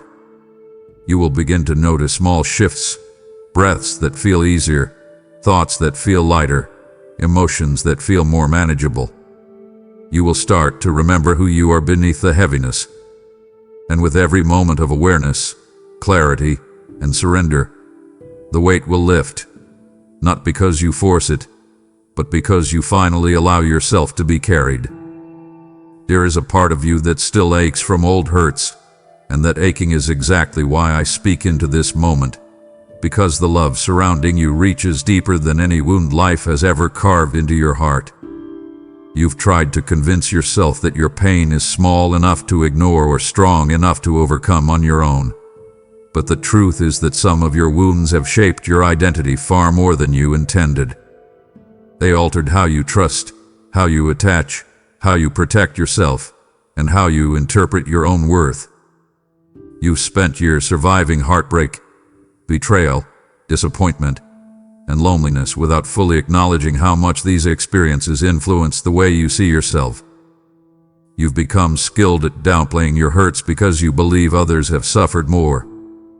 But pain does not measure itself comparatively. It lodges itself uniquely in each heart. And I call you now because your wounds are not invisible to me. They are openings through which my love is trying to reach you. You've carried hurts that were never acknowledged by the people who caused them. You've buried emotions that felt too heavy to name. You've held memories that resurface long after you thought they were gone. You felt misunderstood, overlooked, or undervalued in moments when your heart needed gentleness the most. You learned to silence your pain, believing that appearing strong was safer than appearing broken. But strength without healing becomes a mask, and that mask has been slipping. You feel it in moments when emotions surface unexpectedly, when tears form without warning, when your chest tightens at simple reminders, when you feel vulnerable in ways that surprise you. These moments aren't signs of weakness. They are signs that love is trying to touch the parts of you you've kept guarded. The wounds you carry may have shaped your story, but they do not define your identity. You are not the sum of what hurt you. You are not the product of who failed you. You are not the reflection of the disappointments you endured. You are loved in ways that extend beyond your scars. You are loved in ways that do not diminish when your emotions feel messy. You are loved in ways that do not shrink when you struggle to understand yourself. This love does not require perfection. It requires honesty. It does not reward flawless behavior. It surrounds your brokenness with tenderness. It does not demand healing before acceptance. It embraces you while you heal. I call you now because I want you to stop treating your wounds like disqualifications. They are not evidence of weakness. They are evidence of humanity. They are places where depth was formed, where empathy grew, where compassion took root, where wisdom developed. And now, as you listen, the same love that kept you alive through storms is rising to restore you. You are loved more deeply than the wounds you carry. And as this truth sinks into your spirit, you will begin to see yourself not through the lens of pain, but through the eyes of a love that has never once let you go. There is something inside you that still wonders whether the promises you once believed were real or just wishful hopes, and that is why I speak with such assurance now, because I have not forgotten a single word spoken over your life, even in seasons when you lost sight of them. You've walked through moments when the dreams you cherished felt delayed beyond recognition. You've lived through setbacks that convinced you everything you hoped for had been canceled. You've endured long stretches of waiting where nothing seemed to move, nothing seemed to shift, and nothing seemed to confirm the future you once imagined. These seasons didn't erase my promises. They refined you so you could handle them. You mistook silence for abandonment, but silence was shaping you in ways constant activity never could. There were things spoken over your life, through inspiration, through intuition, through prayer, through prophetic moments, through the inner knowing you couldn't explain, that resonated deeply in your spirit. These words felt alive, personal, undeniable. Yet as life moved forward, circumstances seemed to contradict them. Opportunities slipped away. Doors closed. Relationships shifted. Resources dried up. You questioned whether you misunderstood. You wondered if you imagined it. You even thought that perhaps your chance had passed. But what you didn't see was the ways in which I protected the timing and the unfolding of these promises, ensuring that nothing arrived prematurely or in environments incapable of supporting your growth. Every delay has been purposeful. Every detour has held meaning. Every disappointment has been part of a transformation you didn't know you needed. You are not behind. You are not disqualified. You are not forgotten. You are being aligned. The instability you felt was not the collapse of a promise, but the rearranging of your life so the promise could fit. The pruning was preparation. The stretching was strengthening. The stillness was strategy.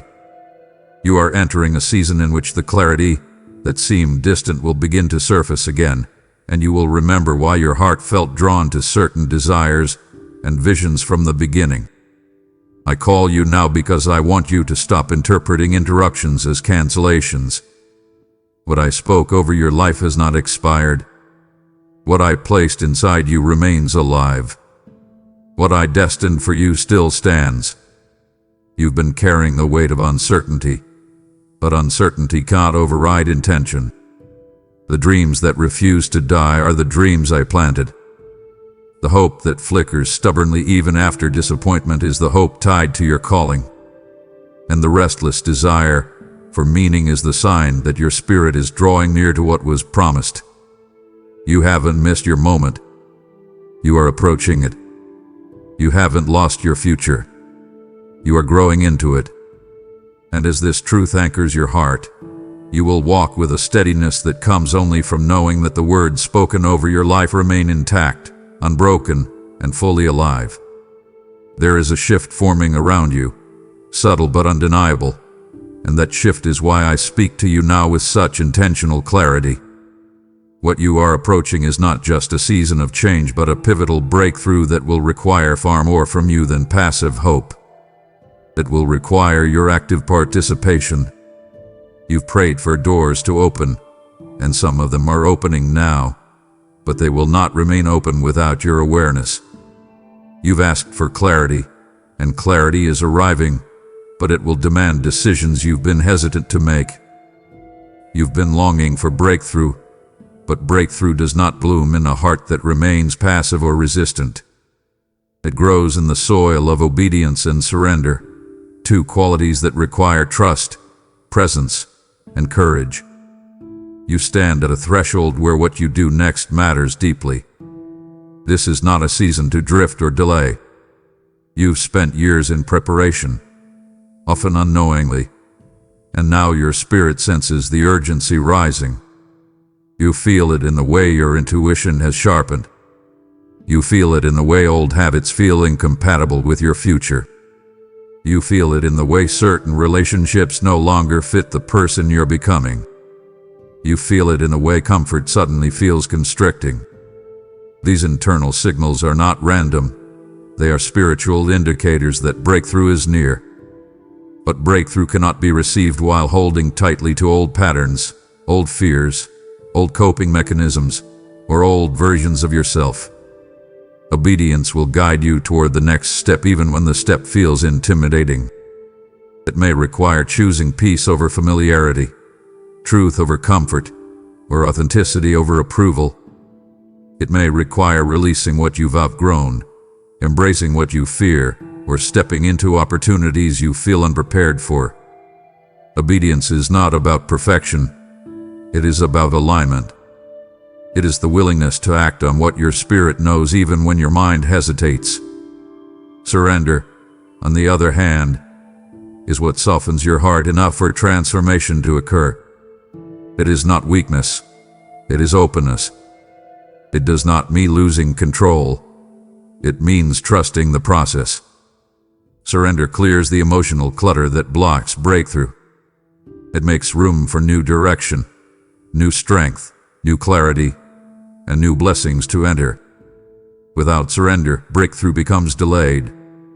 With surrender, breakthrough becomes inevitable. I call you now because your breakthrough is closer than you realize. It is woven into the opportunities emerging, the insights rising within you, the relationships shifting around you, and the desires resurfacing in your heart. But you must be attentive. You must notice the timing and respond to the direction. You must be obedient. You must take the step your spirit keeps drawing you toward. And you must be surrendered. You must release the fear that convinces you to hold back. Your breakthrough is not waiting on conditions, it is waiting on you. And as you listen to this voice, you will sense the courage, clarity, and readiness rising within you, revealing that you were made for this moment all along. There is an urgency rising around your life, an urgency you sense but couldn't explain, and that urgency is why I speak to you with such depth in this moment. You've been postponing parts of your healing, delaying decisions that matter, setting aside nudges that call for attention, and convincing yourself that when things calm down, you'll finally focus on your spiritual and emotional growth. But your awakening cannot wait for a calmer moment or a more perfect season. The timing you've been hoping for is not ahead of you. It is now. You are being stirred for reasons far greater than your current understanding.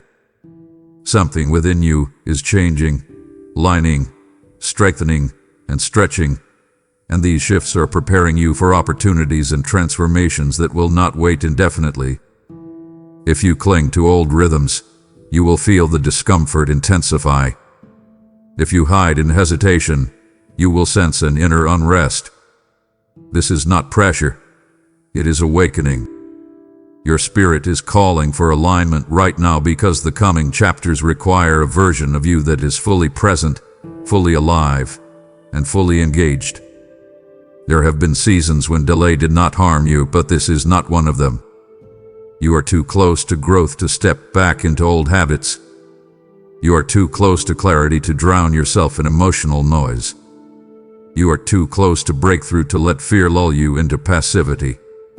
The reason you feel more spiritually aware than before, more sensitive, more reflective, more introspective, is because heaven has placed you in a position of accelerated transformation. The season you are entering will respond to obedience, honesty, and intentionality. If you ignore the signals, you will feel disconnected. If you honor them, you will feel strengthened. Your awakening is not about becoming someone else. It is about returning to the truest version of yourself. The one who listens deeply. The one who loves boldly. The one who fights courageously. The one who walks with awareness instead of emotional numbness. This awakening invites you to leave behind the places where you settled, the identities that kept you small, and the emotional patterns that drained you. You know this because something in your heart tightens now when you try to slip back into old ways. You feel it when certain conversations no longer resonate. You sense it when old distractions lose their appeal. You recognize it when your spirit feels uncomfortable with environments you once tolerated. These signals are part of your awakening. They are meant to guide you, not confuse you. I call you in this moment because what is rising within you deserves your participation. Stop waiting for perfect timing. Stop waiting to feel perfectly brave. Stop waiting for change to come to you while you stand still. You are ready to awaken now, not because everything is ideal, but because your spirit has reached a point where it refuses to remain dormant. This awakening will bring clarity that steadies you, courage that empowers you, and peace that anchors you. And as you lean into it, you will see doors open, insight sharpen, and strength emerge in ways you never imagined possible. There is a battle around your focus that you have felt, but struggled to name, and this is why I speak with such clarity right now, because the enemy's strategy in this season has not been to destroy you, but to distract you until your spirit grows numb. He knows he cannot steal your destiny, but he hopes to weaken your awareness of it. He knows he cannot erase your worth, but he hopes to bury your confidence beneath noise, busyness, overload, and emotional fatigue. The distractions you faced recently have not been random. They have been deliberate attempts to scatter your attention so you would drift through your days half awake, too tired or discouraged to pursue what truly matters. But numbness is not your natural state. Your spirit was made to feel, to discern, to connect, to move with purpose. That dormant heaviness you've been feeling when you wake, that mental fog that hovers during the day, that disinterest in things that once inspired you, these are the signs of spiritual resistance trying to keep you from rising. And I call you now because you are not meant to live under distraction. You are meant to live in intentionality and clarity. Distraction often disguises itself as urgency. It fills your time with tasks that feel important but drain your joy. It fills your mind with thoughts that feel logical but erode your peace. It fills your emotions with reactions that feel natural but interfere with wisdom. You've been surrounded by invisible noise, expectations from others, worries that spiral, comparisons that haunt, responsibilities that swallow your energy. These distractions have tried to disconnect you from the stillness where your spirit hears most clearly. When you lose stillness, you lose direction. When you lose direction, you lose momentum. And when you lose momentum, numbness begins to spread. This numbness is not a soul problem. It is a signal that something hath been trying to separate you from your spiritual strength. But despite these distractions, your spirit has resisted. You feel it in the frustration that rises when your mind begins to wander. You feel it in the longing you carry for depth even when your emotions feel dull. You feel it in the way part of you wants to withdraw from the noise and return to something real, something grounding, something holy. These desires are not weakness. They are proof that your spirit refuses to surrender to numbness. Heaven hath been guarding your heart even when you felt disconnected. I call you in this moment to break the spell of distraction and awaken your inner clarity. I am restoring your sensitivity. I am sharpening your discernment. I am igniting your awareness. You will begin to feel again, not in overwhelming ways, but in authentic, life-giving ways.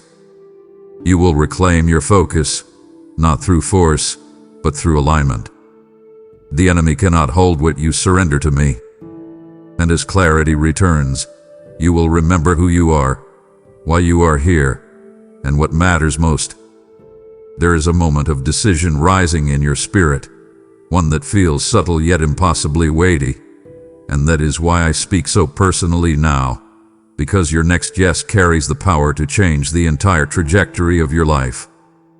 You have been circling the edge of transformation, standing close to breakthroughs you can sense but have not fully embraced.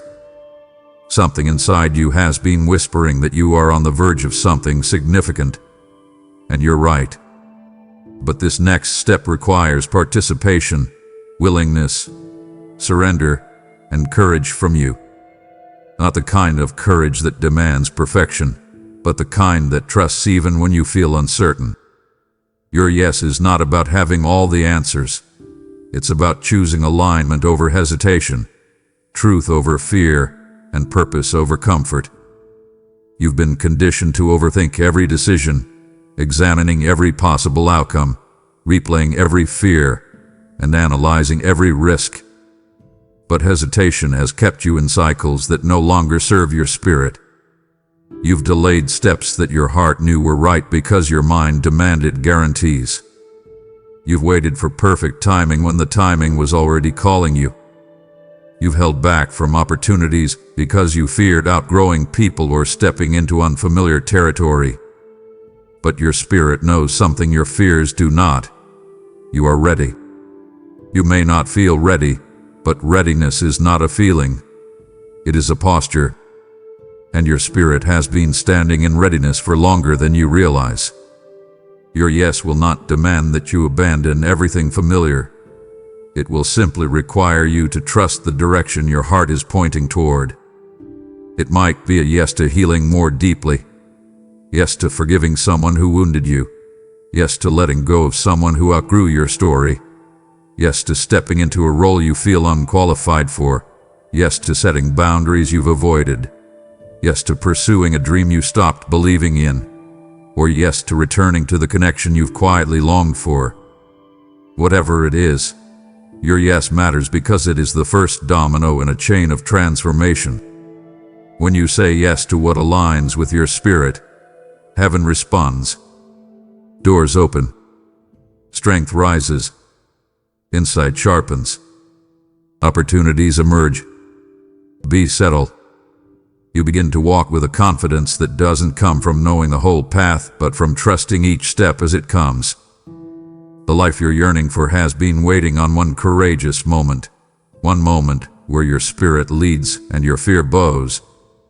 I call you in this moment because your yes carries weight in the unseen. It unlocks the next chapter.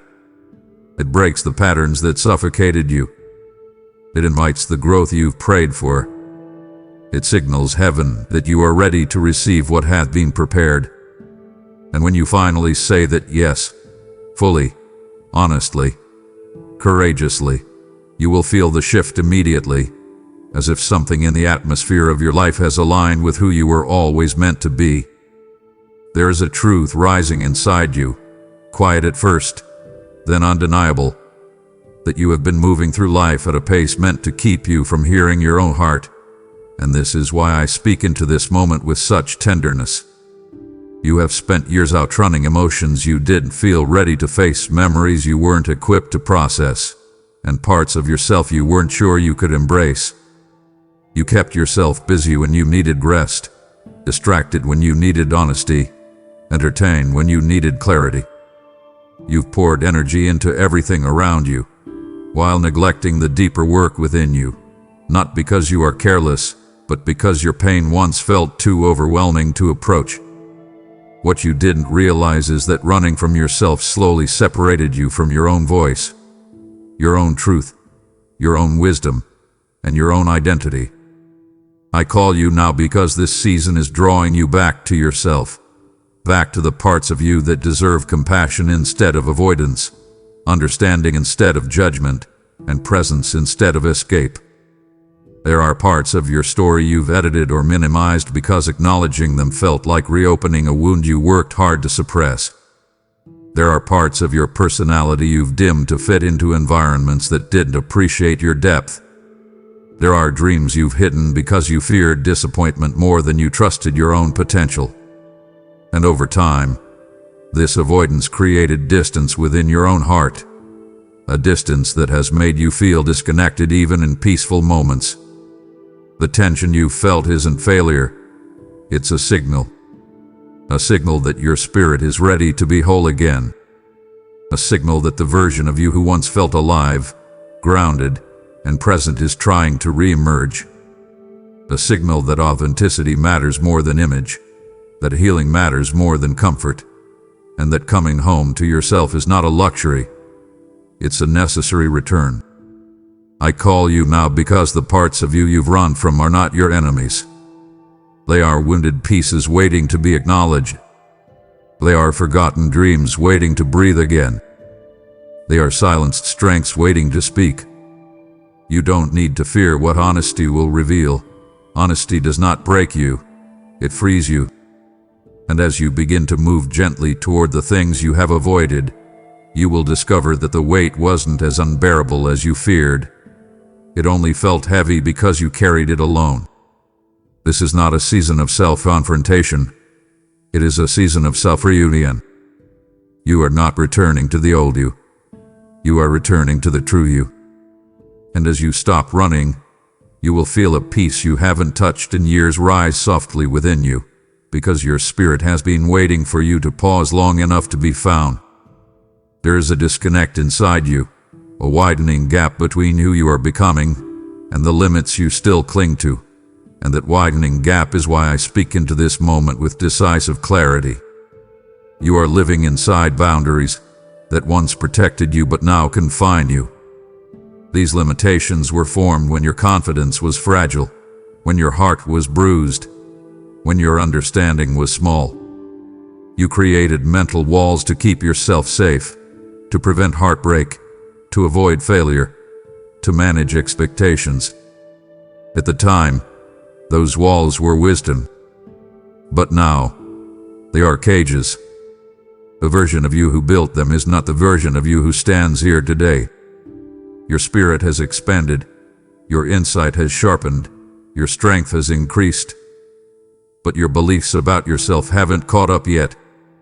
I call you because you cannot step into a larger destiny while living within the boundaries of an old identity. You've taken small steps when large ones were needed, not because you lacked courage, but because you assumed you weren't ready. You've talked yourself out of opportunities that were meant for you. You've accepted less than you deserve in relationships because you didn't want to seem demanding.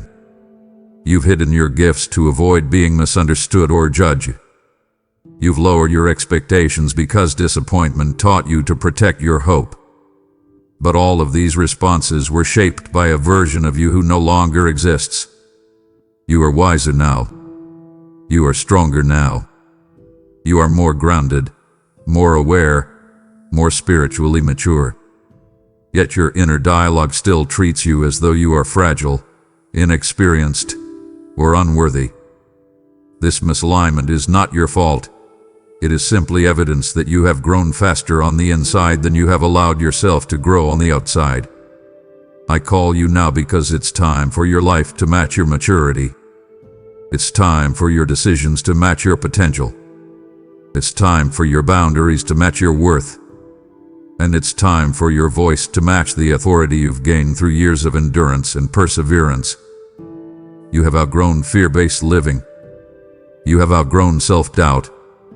You have outgrown people-pleasing. You have outgrown shrinking yourself to avoid criticism. You have outgrown the emotional ceilings you once hit repeatedly. You may not fully see it yet, but I do, and heaven is positioning you for opportunities that require you to step beyond everything that once held you back. The limits you cling to still feel familiar, but familiarity is not the same as alignment. You must not mistake old boundaries for current truth. You are stepping into a chapter that demands your full stature, your full courage, your full voice, your full gifts, your full presence. And as you rise, you will discover that the walls you once leaned on for safety were never meant to hold the future waiting for you now. There is a subtle pull inside your spirit, an uneasiness you can't fully explain, that has been trying to get your attention, and that is why I speak into this moment with such intentionality.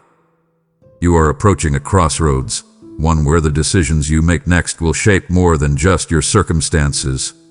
They will shape your identity, your alignment, your peace, your long-term direction.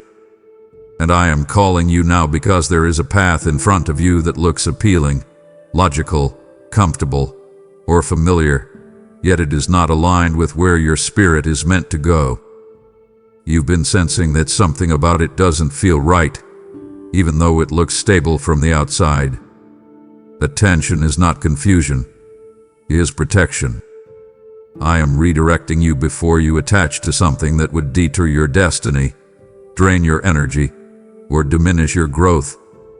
There are people, opportunities, and choices that appear harmless but are not compatible with your future. Some paths would require you to shrink spiritually. Some relationships would tempt you to compromise your values. Some opportunities would distract you from your purpose. Some environments would silence your voice. And some commitments would anchor you to a version of yourself you've already outgrown. You've been feeling inner resistance, not because you're fearful, but because your spirit can sense what your mind cannot see. Do not dismiss this sensitivity. It is a gift. It is insight. It is spiritual intelligence. It is the compass that keeps you from entering seasons you would later struggle to exit. I call you now because your destiny is too significant to be shaped by convenience or pressure. You must choose with clarity, not with fear. You must discern the difference between what is good for you and what is meant for you. Not every open door leads to alignment. Not every opportunity is divine. Not every connection is healthy. Not every path that feels easy will lead you toward purpose. And the uneasiness you've been pushing aside is the signal that something doesn't belong in your future. This redirection is not punishment. It is protection. It is me guiding you away from unnecessary struggle. It is me steering you toward the relationships, environments, and decisions that will elevate you rather than limit you. You may feel momentary discomfort as you loosen your grip on what could have been, but that discomfort will be brief compared to the peace and clarity waiting on the other side. Trust the nudge. Trust the hesitation. Trust the subtle tension. These sensations are signs that your spirit is maturing. I call you now because you are being prepared for a path that truly fits you, a path that will expand your peace, strengthen your identity, and bring out the fullness of who you were always meant to become. Your steps are being guided more carefully than you realize. And this redirection is heaven's way of ensuring that you end up exactly where your heart has been longing to be. There is a trembling inside you, not from fear, but from the subtle awareness that something deep within you is shifting, and this trembling is why I speak to you with such careful intention now. You've carried wounds that became part of your identity, pain that shaped how you moved through life, memories that felt etched into the very structure of your heart. For a long time, you believed you weren't ready to face those inner places. You told yourself the timing wasn't right, the emotions were too heavy, or the past was too distant to matter anymore. But your body still remembers. Your spirit still remembers. And the ache you've been feeling lately is not a sign that you are breaking. It is a sign that you are nearing a healing you were once too fragile to enter.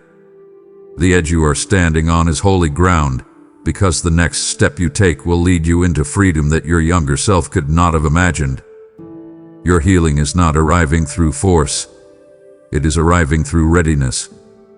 You have lived through enough seasons, gained enough wisdom, and shed enough emotional armor that the parts of you that were once too tender to touch are finally open to restoration. You've noticed this in the way certain memories surface, not to torment you, but to be released. You've felt it in the way certain triggers have softened, not because the pain disappeared, but because you've grown stronger than the wound. You've sensed it in the way your emotions rise more cleanly now, less tangled in fear and more anchored in truth. You may not have labeled it as healing, but this is what it looks like when inner restoration begins before you consciously notice it.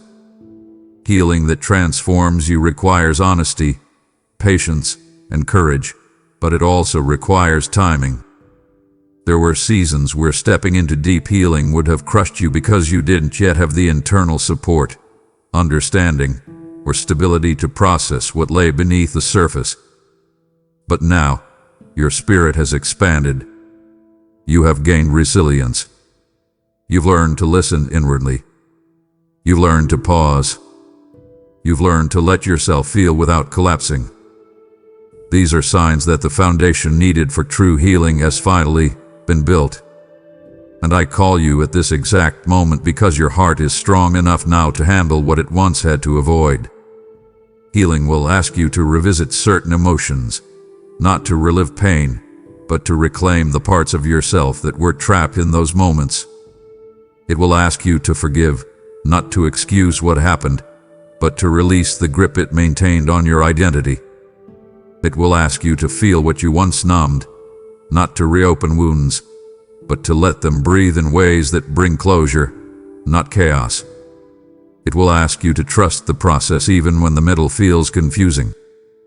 But you will not walk through this alone. I will meet you in every memory, every tear, every realization. Your healing is not a confrontation. It is a reunion with wholeness.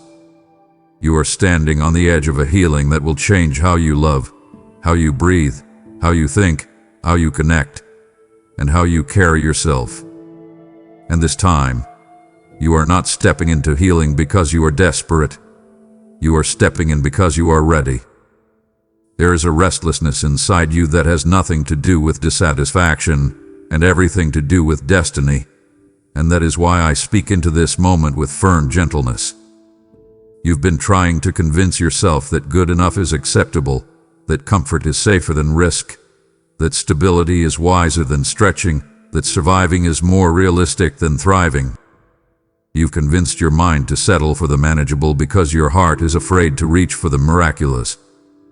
But your spirit knows the truth. The life you've been settling for is too small for the person you are becoming. You were created for movement, expansion, and faith, not stagnation disguised as safety.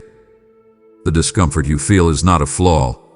It's a signal that you've outgrown the spaces that require no trust, no courage, no spiritual alignment. Some of the things you settled into were not wrong, they were simply incomplete. You accepted certain situations because they offered temporary relief, but they didn't speak to your deeper purpose. You entered relationships that didn't challenge your growth. You stayed in environments that kept you contained. You accepted roles that underused your gifts. You chose routines that kept life predictable.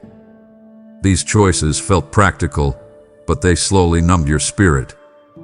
You stopped asking for more because you feared the disappointment of wanting again. You stopped dreaming because you didn't want to feel the sting of failure. You lowered your expectations so your heart wouldn't have to stretch. But settling has a cost. It erodes the very parts of you that were designed to shine. I call you because faith is beginning to rise again. Not loud, not dramatic, but steady. You started imagining more. You started hoping again in secret. You started feeling sparks of desire for things you thought were long gone. You've caught yourself daydreaming about possibilities that once scared you. These desires are not fantasies. They are invitations. They are the whispering proof that your spirit is waking up after a long season of emotional suspension. You are ready for more even if you don't feel ready for risk. Faith will ask you to step before you see. It will ask you to believe before you understand. It will ask you to trust beyond your comfort. But you were created with a spirit capable of this. You are not stepping into something unstable. You are stepping into something aligned. You will not lose yourself in the unknown. You will find yourself there. A life that awaits you requires more than settling. It requires faith. Not blind faith, but purposeful faith. Faith rooted in wisdom, guided by intuition, strengthened through experience. You've been living below your spiritual capacity, not because you lacked passion, but because you feared disappointment. But your spirit is done with smallness. Your destiny is calling you out of limited living. And as you listen, you will find the courage to embrace what requires faith, because faith is where your true life begins. There is a shift forming around you, quiet yet unmistakable, and that shift is why I lean in so closely now. For a long time, you believed change would come one day, as if transformation lived somewhere far off, waiting for perfect timing or better circumstances. But change is not waiting in the distance, it is pressing against the door of your present. What you call slow progress is actually deep progress. What you call stagnation is often incubation. What you call delay is sometimes protection. And what you call uncertainty is often the doorway to transformation. You have been changing in ways you couldn't see because transformation always begins beneath the surface. Your habits have been shifting, even if subtly. Your reactions have softened. Your awareness has sharpened. Your desires have become more refined. Your boundaries have grown stronger. Your discernment has matured. You've begun letting go of people, places, and patterns that once felt permanent. You found yourself uninterested in what once captured your focus. You've noticed your spirit resisting what drains you and craving what nourishes you. These shifts are proof of transformation already in motion. You are not waiting for change, you are inside it. Transformation rarely announces itself with clarity at the beginning. It often feels like confusion, internal tension, emotional volatility, or an unexplainable need for solitude. You've been experiencing these things not because something is wrong, but because something is preparing to break open inside you. You are shedding old beliefs. You are releasing outdated identities. You are stepping out of emotional patterns that no longer fit. And just like the discomfort of stretching, the discomfort of transformation is a sign of growth, not danger. I call you now because you've underestimated your readiness. You keep telling yourself you need more time, more strength, more certainty, more healing. But transformation doesn't wait for perfection. It meets you exactly where you are. The very areas where you feel weak are the areas being renewed. The very emotions that feel unstable are the ones being reorganized. The very thoughts that feel unsettled are the ones being rewired. Transformation is happening in the unseen long before it becomes visible in your decisions, relationships, and opportunities. You will soon step into clarity that replaces confusion. You will soon feel an inner strength rising where insecurity once lived. You will soon notice peace in areas that once held chaos. You will soon see the meaning in seasons that once felt pointless. You will soon walk differently, not because you forced change, but because change formed within you. I am calling you because the transformation you've longed for is not far away. It is here. It is unfolding. It is aligning. And as you continue listening, you will step into it gently, confidently, and beautifully, becoming the version of yourself your spirit hath been preparing you for all along. There is a quiet exhaustion inside you that comes from seeking answers in places too small to guide your destiny, and this is why I speak into this moment with such clarity. You've looked to circumstances, people, habits, and logic to give you direction, hoping something external would point you toward the certainty your heart longs for. You've scanned your life for signs, hoping a door would open clearly, hoping a feeling would confirm something, hoping circumstances would align effortlessly. But the answers you need cannot be found in the shifting patterns of your environment. They are rooted in a deeper truth that your spirit has been trying to bring to the surface. The reason you feel directionless isn't because you lack purpose. It's because you've been searching for clarity from sources that were never meant to carry the weight of guiding your life. I call you now because the true direction you're seeking begins inwardly, not outwardly. And the part of you that has felt lost is simply the part that has forgotten where your compass actually lies. You've allowed external voices to influence your choices more than you realize. The opinions of others, the patterns of society, the expectations placed upon you, and the pressures you carry have gently nudged you away from listening to your own inner voice. Sometimes you've agreed to paths that didn't feel right simply because they were convenient or expected. Other times, you've rejected opportunities that were meant for you because they didn't look like what you imagined. Even your prayers for direction were layered with fear. Fear of choosing wrong, fear of disappointing others, fear of stepping into something too big for you. But I call you now to remind you that direction does not thrive in fear, it thrives in truth. And truth has been waiting within you, patient but persistent, calling you back to the clarity you abandoned when life became overwhelming. Your spirit has been whispering guidance to you all along, through your intuition, through your discomfort, through your restlessness, through that subtle pull you feel toward certain choices. You felt nudges that didn't make sense logically but made sense spiritually. You've sensed quiet warnings when something wasn't aligned.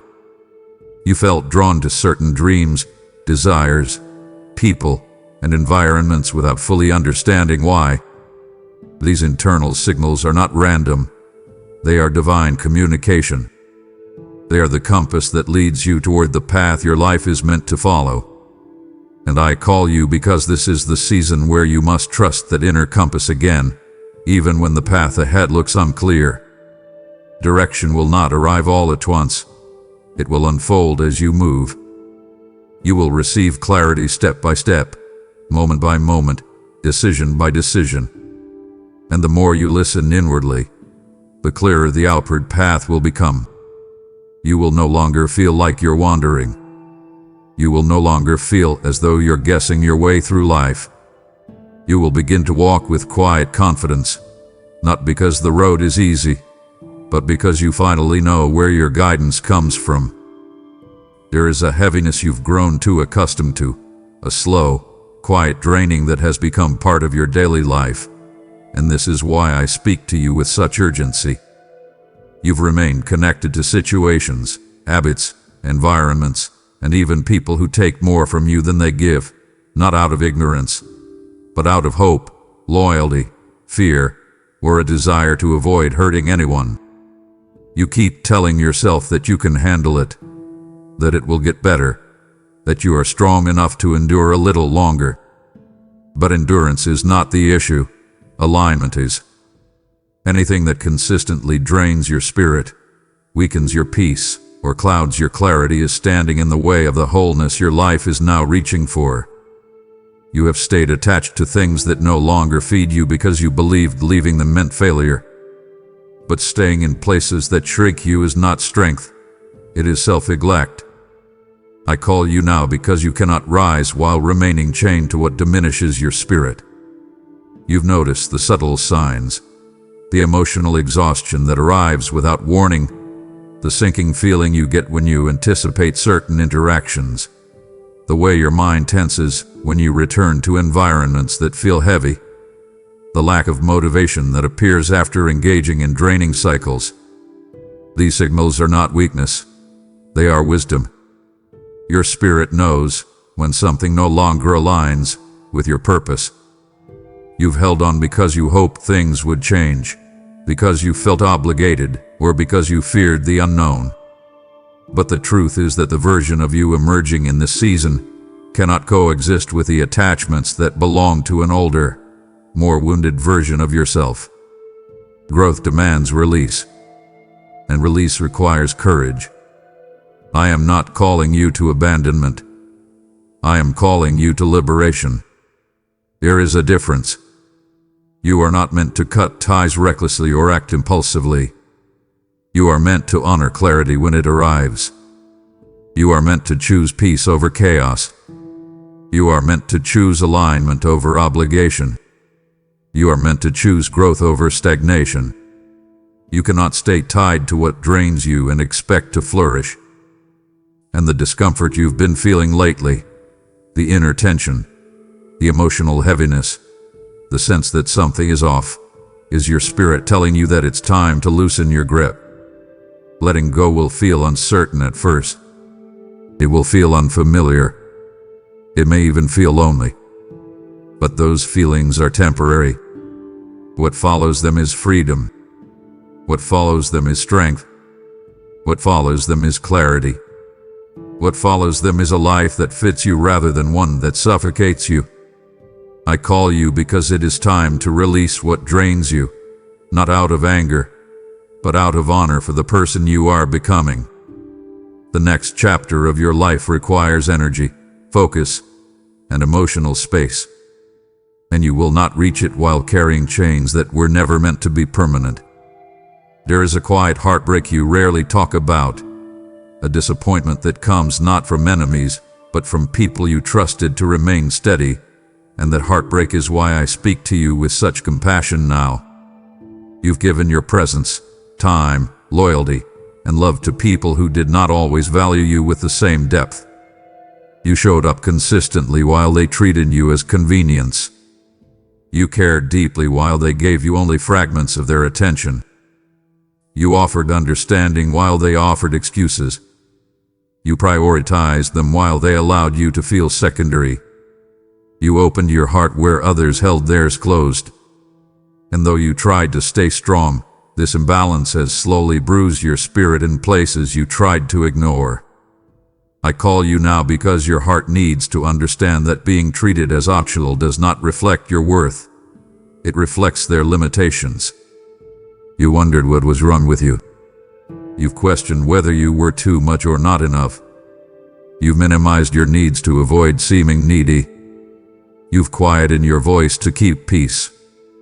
You've tolerated emotional inconsistency because you valued connection more than your comfort. But this tolerance has cost you your confidence, your joy, your peace, your ability to feel cherished. You have been pouring into people from a well that was never meant to be drained without replenishment. And the sadness you feel, even when you don't express it, is evidence that your heart has been carrying more than it was designed to endure. Your worth does not decrease when someone fails to recognize it. Your value does not shrink when someone mishandles your heart. Your kindness does not lose power when it is met with indifference. Some people cannot give you what you give because they are not capable of the depth you carry. Some will not appreciate your loyalty until they lose access to it. Some will not understand your heart until they no longer have the privilege of it. And I call you now because you need to know that the problem was never you. I am guiding you into a season where mutuality matters, where you are valued, not used, seen, not overlooked, appreciated, not taken for granted. You will experience connection that feels safe, reciprocated, nourishing, and honoring. You will not have to beg for consistency. You will not have to shrink your emotions. You will not have to pretend your needs don't matter. You will not have to chase after people who treat you as an option. I call you because heaven refuses to let you settle for relationships that deplete you. Your heart deserves presence. Your heart deserves effort.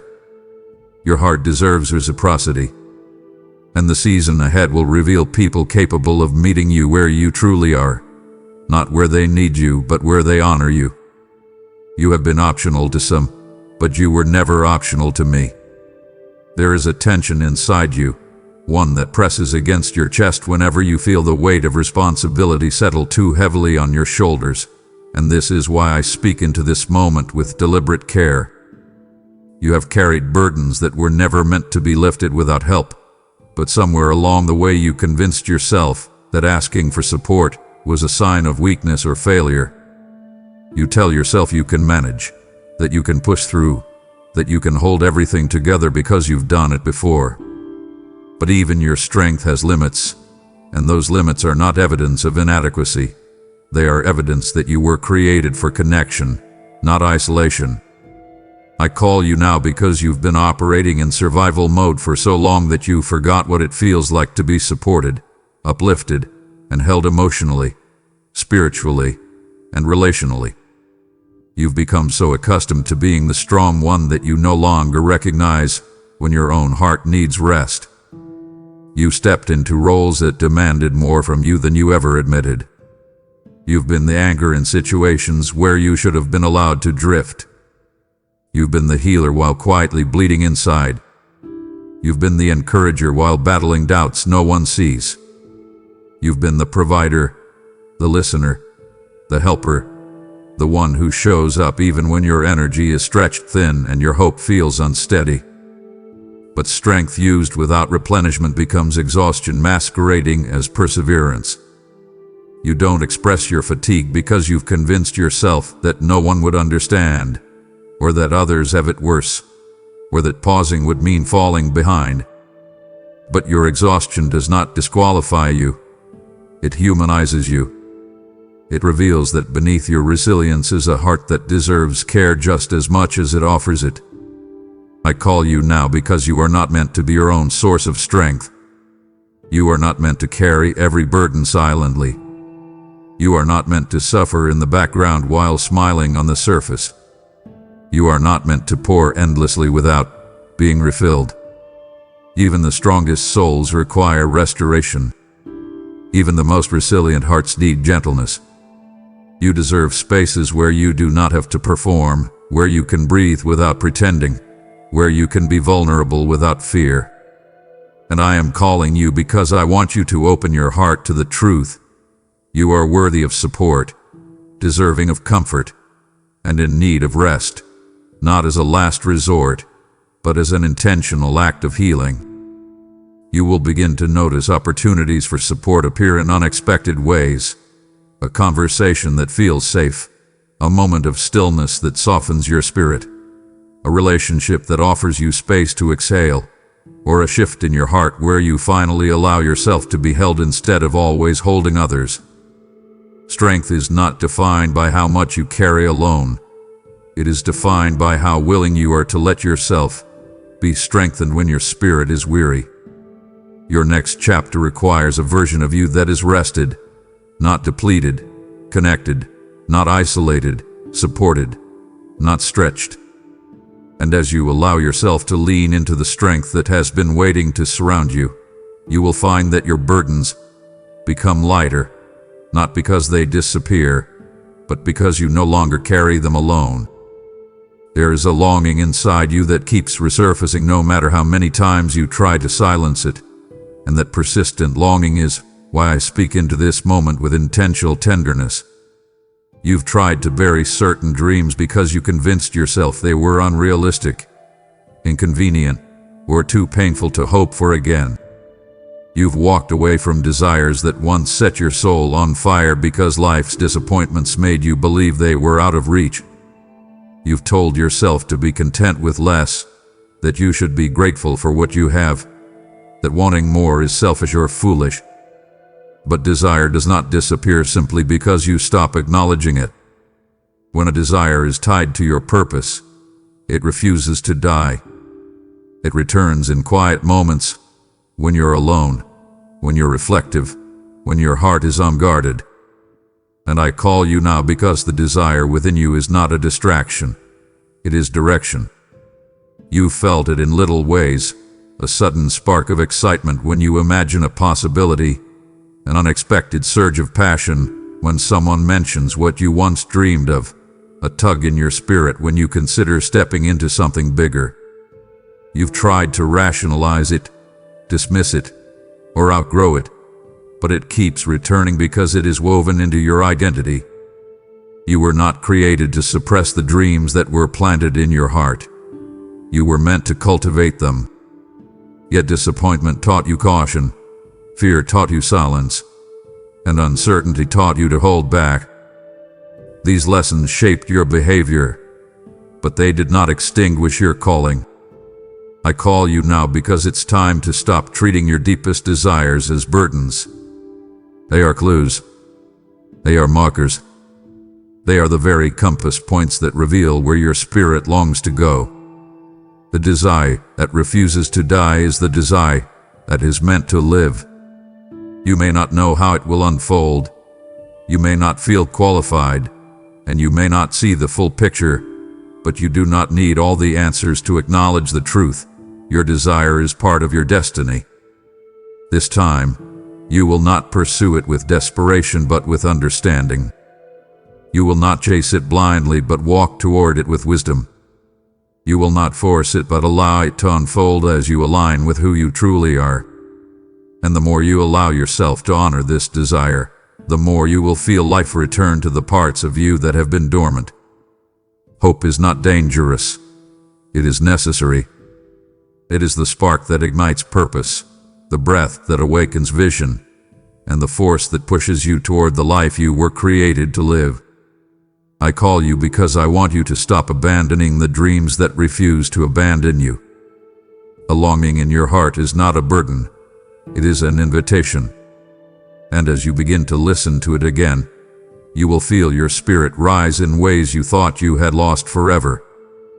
There is a pressure inside you that has been building quietly for years, the pressure to be who others need you to be, to meet standards you never agreed to fulfill roles you never chose, and this is why I speak now with such compassion. You have lived under expectations that were handed to you without your consent, expectations shaped by culture, family, past relationships, responsibilities, and the unspoken rules you absorbed growing up. You learned to perform, to adapt, to shape-shift into what others needed from you, sometimes losing sight of who you truly are in the process. You've carried these expectations so long that they began to feel like identity. But pressure is not purpose. Obligation is not calling. And I call you now because the weight you are carrying was never meant to define you. You've been stretched by the need to appear strong even when you felt fragile. You've been pulled between pleasing others and honoring yourself. You've silenced your emotions to keep peace. You've shaped your choices around the fear of disappointing someone. You've worn masks that made you feel accepted but never understood. You've taken on responsibilities simply because no one else did. And all of this has created an inner exhaustion, not from living your life, but from living a version of life shaped by expectations you didn't choose. Your spirit has been trying to get your attention. You felt it through moments of inner resistance when someone tried to put you into a box that felt too small. You've sensed it when you realized you were no longer comfortable pretending. You've noticed it when your heart ached from carrying roles that drained you instead of nourishing you. These signals are not rebellion. They are awakening. They are invitations to step into authenticity, to release expectations that suffocate, to breathe again without performing. I call you now because you deserve a life shaped by truth, not pressure. You are allowed to redefine yourself. You are allowed to step away from roles that no longer align with your spirit. You are allowed to choose what brings peace over what brings approval. You are allowed to set boundaries that protect your heart. You are allowed to be honest about what you want, what you need, and who you are becoming. As you release these expectations, you will discover a lightness you haven't felt in years. You will feel clarity return to your mind. You will feel freedom rise in your chest. You will feel joy surface in unexpected places. This is not rebellion. It is realignment. It is your life returning to you. And as you step into your true identity, you will finally breathe in the freedom that was always meant to be yours. There is a hesitation within you that has grown louder with time, a subtle but persistent instinct to hide certain parts of who you truly are. And this is why I speak to you with such closeness now. You silenced aspects of your personality, your strengths, your depth, and your desires because somewhere along the way, you learned that being fully yourself made others uncomfortable. You were told you were too much in moments when your passion overflowed, too sensitive when your heart picked up on what others ignored, too deep when your insight reached places surface-level minds couldn't follow. Without realizing it, you began shrinking yourself to fit the expectations, comfort levels, and emotional capacities of people who were never meant to define you. You learned to wear masks, not out of dishonesty, but out of survival, and yet those masks have become suffocating. I call you now because the version of you that you've kept hidden is the version of you that is needed most. You've spent years expressing yourself in fragments. You only show certain sides when you feel safe. You only reveal certain truths when you believe they won't be dismissed. You only allow yourself to dream out loud when you are alone. You tone down your ideas to avoid intimidating others. You silence your discernment to avoid conflict. You restrain your imagination to avoid being mocked. But with every moment of withholding, you've dimmed the light that was meant to shine without apology. Your spirit has grown weary of pretending. You felt it recently. The internal struggle whenever you bite your tongue, the ache in your chest when you hide your brilliance, the frustration when you sense something deeply but feel afraid to speak it. These moments signal that your true self is suffocating beneath layers of unnecessary caution. I call you now because you are not meant to live in pieces. You are meant to live in fullness. The world needs the version of you that feels everything deeply, that thinks beyond the obvious, that dreams boldly, that listens intuitively, that speaks with clarity. You are not too much. You have simply been surrounded by too little. The right people will not misunderstand your depth. They will cherish it. The right environments will not shrink your voice. They will amplify it. The right connections will not be intimidated by your insight. They will grow because of it. Your fullness is not a burden. It is a gift. And withholding it from the world deprives not only you, but those who were meant to be touched, changed, or inspired by your authenticity. You are being called into a season where hiding is no longer an option. Your spirit is rising. Your truth is surfacing. Your identity is strengthening. And I want you to know that you are safe to be who you truly are, without apology, without self-censorship, and without fear. The world may not have understood you before, but the world you are entering is ready for you. There is an instinctive tension living inside you, a brace for impact reflex that has followed you even into calm seasons. And that tension is why I speak with such intention now. You learned how to survive long before you learned how to rest. You adapted to chaos. You prepared for disappointment. You anticipated loss even in moments of joy. You guarded your emotions, not out of preference, but out of necessity.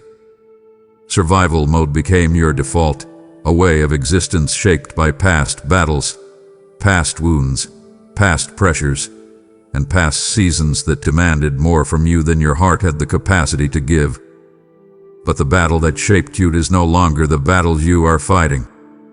The war ended, yet the soldier in you has remained on alert, ready for attacks that no longer exist. I call you because it is time for your nervous system, your spirit, and your heart to understand that you are not in danger anymore. Your mind still scans for problems before peace even arrives. Your heart hesitates to trust moments of calm because chaos taught you that calm often breaks. You struggle to believe that good things can stay because your past taught you they rarely did. Even your body reacts with subtle tension, tight shoulders, shallow breaths, restless sleep, because survival mode trained you to stay vigilant. But vigilance is supposed to be temporary, not a lifestyle. The habits that protected you once are harming you now. The emotional armor that kept you safe is now keeping you distant. The instincts that once preserved you are now preventing you from receiving the fullness of life that is being offered to you. You have reached a moment where your spirit is trying to transition from survival into living, from defense into openness, from fear into trust, from scarcity into abundance. This transition feels jarring because your system has been conditioned to anticipate danger more easily than it anticipates blessing. You've mistaken anxiety for intuition. You've mistaken exhaustion for stability. You've mistaken emotional numbness for strength. But underneath all of this, your heart is craving permission to rest. Real rest, not temporary escape. Rest that sinks into your bones. Rest that settles your mind. Rest that opens you to joy, peace, and connection. I call you now because healing cannot bloom fully while survival mode remains in control. You are safe now, not because life is perfect, but because you are protected spiritually in ways you were not aware of before. You are not alone in this transition. I am guiding you into a chapter where peace becomes natural, not foreign. Where rest becomes familiar, not threatening. Where openness feels empowering, not dangerous. Your new life cannot be built on the instincts of your old battles. And as you allow yourself to release the hypervigilance that once kept you alive, you will finally learn what it means to live without fear of losing the good that is coming toward you. There is a clarity forming inside you, quiet but profound, that is beginning to rewrite the way you see yourself, and this clarity is why I lean in so closely now. For years, you've been trying to understand who you truly are beneath the layers of pain, expectation, responsibility, culture, and survival. You've worn so many versions of yourself to adapt to life's demands that, at times, you forgot where the mask ended and the real you began. But recently, something has been happening inside you. Subtly, gradually, but undeniably. Old insecurities have begun losing their grip. Old labels feel too small. Old fears feel out of place. Old doubts feel weaker. This is not random. This is identity beginning to rise. I call you now because you are on the verge of seeing yourself with a clarity that will change everything. You've spent years believing stories about yourself that were shaped by people who never truly saw you. You internalized the judgments of those who misunderstood your heart. You carried shame from moments where you were simply learning. You blamed yourself for being different when your difference was your destiny. You doubted your worth because you compared yourself to standards that were never meant for your soul. But your identity was never meant to be built on the opinions of others or the mistakes of your past. Your identity is rooted in your spirit, your strength, your depth, your intuition, your compassion, your resilience, your purpose. And now, your spirit is reclaiming the voice you once lost. You're beginning to see glimpses of the real you in the way you think, the way you feel, the boundaries you set, the desires that resurface, and the insights that stir inside you. You are becoming more self-aware, not in a harsh way but in a freeing way. You are learning to recognize your worth without external validation. You are learning to trust your inner wisdom without fear of being wrong. You are learning to let go of identities built on survival so you can step into identities built on truth. I call you now because the clarity emerging inside you is not temporary. It is transformational. It will shape the choices you make, the relationships you form, the dreams you pursue, the boundaries you set, and the way you carry yourself. You will no longer walk like someone unsure of their belonging. You will no longer speak like someone doubting their value. You will no longer settle like someone unaware of their purpose. Your identity is awakening, strengthening, expanding. And as you step into this truer version of yourself, life will begin aligning with who you were always meant to be. There is a tension surrounding you right now, a strange mixture of hope and fear, excitement and uncertainty, strength and exhaustion. And that tension is the very reason I speak to you with such intentional gentleness in this moment. You've been telling yourself that nothing is changing, that progress is slow, that you're stuck in cycles you can't seem to break. But what you cannot yet see is how close you are to stepping into something that will shift your life in ways you haven't fully imagined. Emotional fatigue often intensifies right before momentum hits. Confusion peaks right before clarity breaks through. Weariness deepens right before renewal arrives. You've mistaken this heaviness for regression, when in reality it is the pressure that precedes transformation. I call you because your spirit is closer to breakthrough than your mind has been able to interpret. Your emotions have been unpredictable lately. Some days filled with hope you can't explain. Other days weighed down with discouragement you can't shake. But neither extreme defines your reality. These emotional fluctuations are signs that something inside you is recalibrating. The old is losing its grip while the new begins to take shape. You are transitioning between spiritual seasons, and transitions are rarely smooth. They stir up everything that has been dormant. They bring unresolved feelings to the surface. They expose fears you thought you outgrew. They highlight desires you can no longer deny. And though it feels overwhelming at times, this is not chaos. It is construction. Your life is being rearranged internally before it shifts externally. I call you now because breakthrough does not always announce itself. It often arrives quietly, disguised as the strength you didn't know you had, the insight that appears unexpectedly, the courage you feel rising from within. It begins as a whisper long before it becomes a testimony. You may not see the evidence yet, but you are already living in the early stages of breakthrough. Pay attention to how your perspective is changing, how certain fears have lost their intensity, how you are slowly releasing what once controlled you. These subtle changes are not random. They are signs that you are stepping into alignment with the life you've prayed for, hoped for, or desperately needed. The breakthrough ahead will not be small. It will impact your emotional stability, your relationships, your opportunities, your identity, and the way you move through the world. And even though part of you fears disappointment, the stronger part of you knows something is shifting. Trust that inner knowing. Trust the quiet pull inside your spirit. Trust the timing that is unfolding around you even if you don't understand it yet. I call you because I want you to stop interpreting your exhaustion as failure. You are tired because you are transitioning. You are stretched because you are expanding. You are emotional because you are evolving. And very soon, the breakthrough that has been forming beneath the surface will rise into view, confirming that you were closer than you realized all along. There is a tenderness inside you, one you've been trying to hide, that comes alive whenever emotion rises unexpectedly, and this tenderness is why I speak to you now with such compassion. You've been taught for years that showing emotion is a sign of weakness, that crying is failure, that vulnerability is dangerous. Because of that, you've wiped your tears quickly, swallowed your emotions, and kept your heart guarded even in moments where you desperately needed comfort.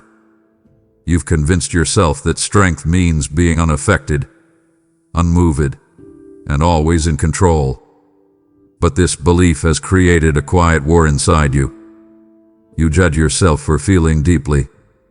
You fear being seen in fragile moments. You worry that letting your emotions surface will break you. But I call you now because your tears are not a symbol of shame.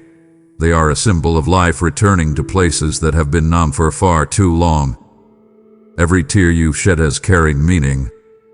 Some were born from grief you didn't know how to express. Some came from exhaustion you didn't acknowledge. Some were released from wounds you tried to bury. Others flowed from relief, from healing, from recognition, from moments where your heart softened after being guarded for so long. Tears are not a sign of defeat. They are a sign that your spirit is alive, responsive, and honest. They wash away what cannot remain inside you. They clear emotional debris that would otherwise harden your heart. They release tension your body cannot hold forever. You do not cry because you are weak, you cry because you are human, because your heart refuses to suffocate beneath the weight you've carried. You've been holding back emotion out of fear of being judged or misunderstood. You've silenced your tears because you convinced yourself that others needed you to be strong. But strength does not eliminate emotion. It embraces it. Strength is not the absence of tears. It is the willingness to feel them without collapsing. You do not have to hide your pain to be worthy. You do not have to suppress your emotions to be respected. You do not have to hold everything in to be loved. Your heart deserves room to breathe, to release, to express truth without fear. I call you now because your tears are trying to tell you something. They are revealing where healing is needed. They are showing you what still hurts. They are guiding you toward honesty. They are softening the parts of you that have become rigid. They are preparing you for deeper connection with yourself, with others, with what truly matters. Letting yourself feel does not make you fragile. It makes you whole. Your tears are part of your transformation, not an interruption of it.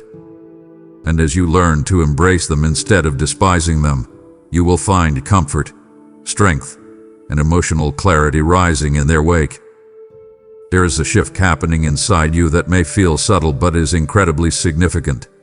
The shift from emotional living to intentional living. And that shift is why I speak into this moment with clarity. For much of your life, you've made decisions based on how you felt in the moment, your energy levels, your emotions, your fears, your motivation, your confidence. When you felt inspired, you moved. When you felt discouraged, you stopped. When you felt strong, you pursued growth. When you felt weak, you retreated. This pattern wasn't failure, it was survival. But now, you are entering a season where consistency will matter far more than emotion. You are being called into stability, not unpredictability. Into intentional choices, not reactive cycles. Into patterns that build your future, not emotions that cloud your view. Your feelings have value, but they cannot be the primary compass for where your life goes next. Emotions fluctuate. Fear rises and falls. Motivation comes and goes. Inspiration flickers. But purpose requires consistency. Healing requires commitment. Growth requires discipline. Breakthrough requires endurance. You have lived long enough under the influence of temporary emotional waves, and while they taught you empathy and awareness, they cannot lead you into the next version of your life. You must decide who you want to become, and then show up for that version of yourself even on the days your emotions don't cooperate. You felt this shift happening recently. You sensed the desire to create stability, to establish healthier routines, to deepen your discipline, to honor your commitments even when you feel unmotivated. This isn't random. It's your spirit maturing.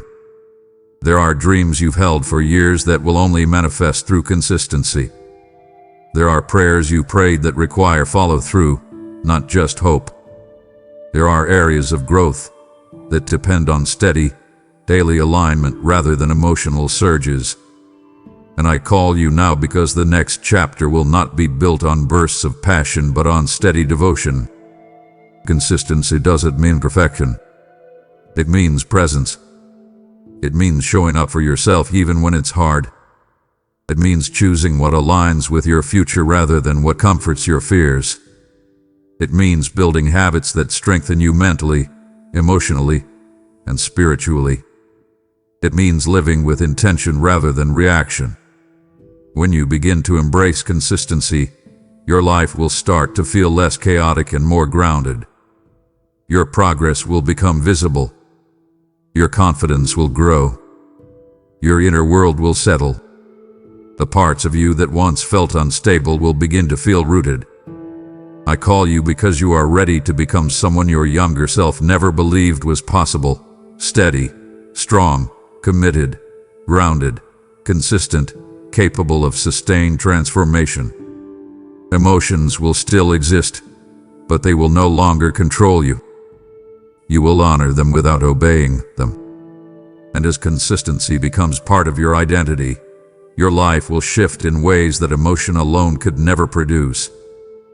There is a quiet truth inside you, one you've tried to deny, soften, or ignore, that keeps rising no matter how many times you push it down. You already know the kind of life you're meant to live, and the only thing standing between you and that life is fear. That's why I speak to you now with such unmistakable clarity. You've seen glimpses of the life that belongs to you. You felt it in the depth of your intuition, sensed it in moments when your spirit felt alive, envisioned it during the times you dared to hope. But every time you stepped close to that vision, fear whispered its familiar warnings. Fear told you that you weren't ready. Fear told you that you didn't deserve it. Fear told you that change was dangerous. Fear told you that stepping forward would make you lose people, comfort, or stability. And even though part of you knew fear was lying, you still let those whispers slow you down. I call you now because the life you secretly know is yours has never stopped calling you back, and it's time for you to stop running from what's meant for you. Your fear didn't appear randomly.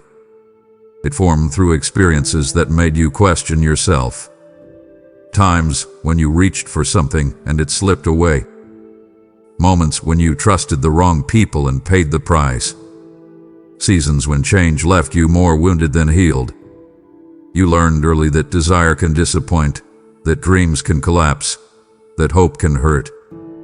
So you built emotional armor to protect yourself. You lowered your expectations so you wouldn't be caught off guard. You told yourself to be content with less so that life couldn't take more from you. But your spirit has never been satisfied with this. You can feel it, that quiet restlessness, that inner tug, that sense that you're living below your potential. You've tried to numb it, bury it, or explain it away, yet it keeps returning because something greater is pulling you forward.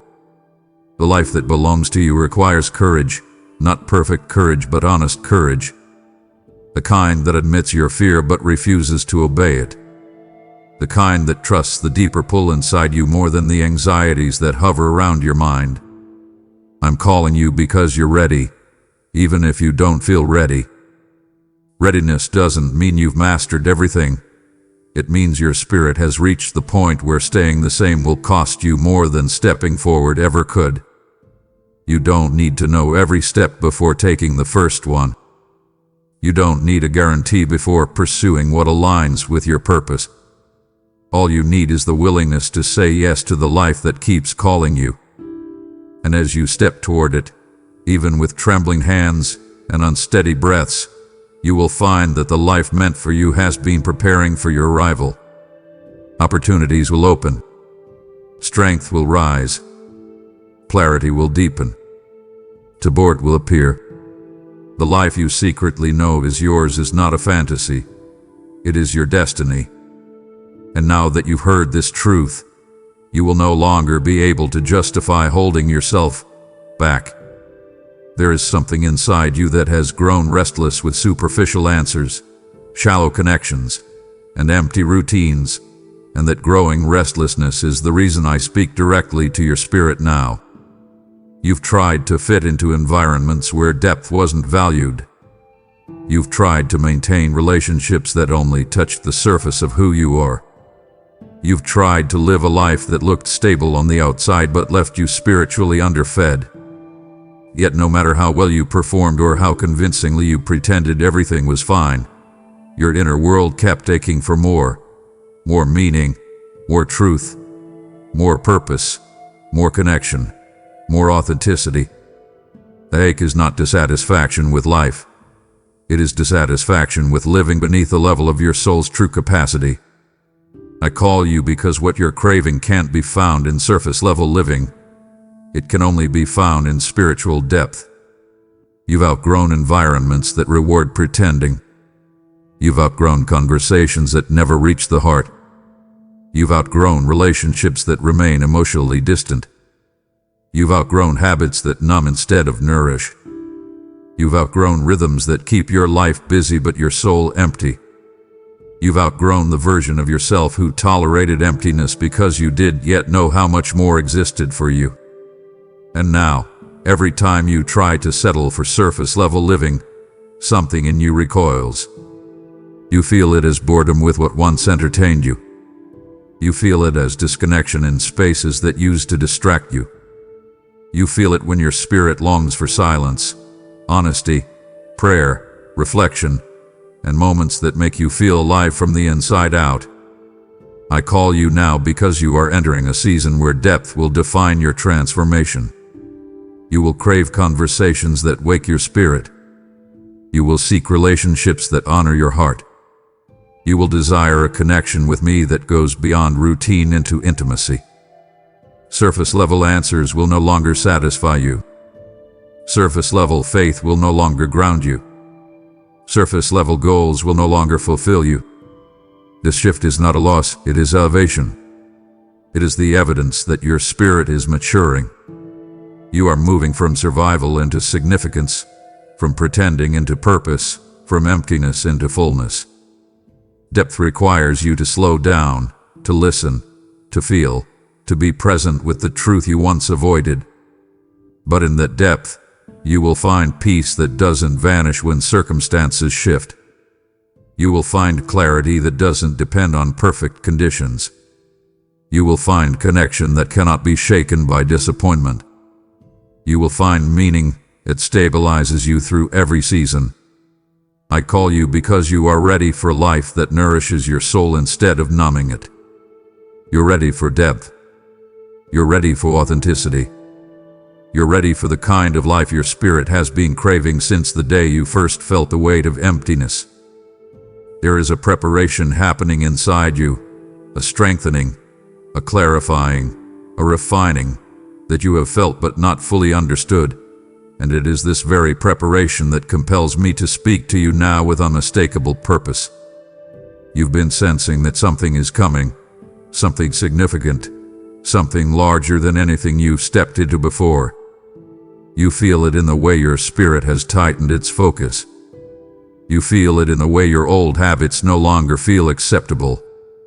You feel it in the way your intuition has sharpened, your awareness has deepened, and your capacity for truth has expanded. This preparation is not random, it is strategic. You are being shaped for opportunities that require a more aligned version of you, a version that lives from clarity rather than confusion, conviction rather than fear, and authenticity rather than performance. The opportunities ahead of you will not be small. They will demand emotional maturity, spiritual stability, consistency, integrity, and the courage to stand firmly in your identity. This is why certain things have been falling away even when you didn't understand why. Some relationships drifted because they couldn't accompany the version of you that is emerging. Some habits lost their appeal because they would have limited your growth. Some desires faded because they were rooted in insecurity rather than purpose. Some environments began to feel uncomfortable because they were too small for who you're becoming. None of this happened by accident. You are being intentionally positioned. I call you now because I want you to recognize the significance of this season. You are being strengthened in ways that will matter later. You are learning to trust your intuition so that when opportunities arise, you won't shrink back. You are developing emotional discipline so that challenges won't destabilize you. You are becoming comfortable with solitude so you can hear the guidance meant only for you. You are gaining courage so you can step into places your younger self would have run from. This preparation may feel demanding at times, but it is molding you into someone capable of carrying the weight of blessing without collapsing. The opportunity that is coming is not just about advancement. It is about alignment.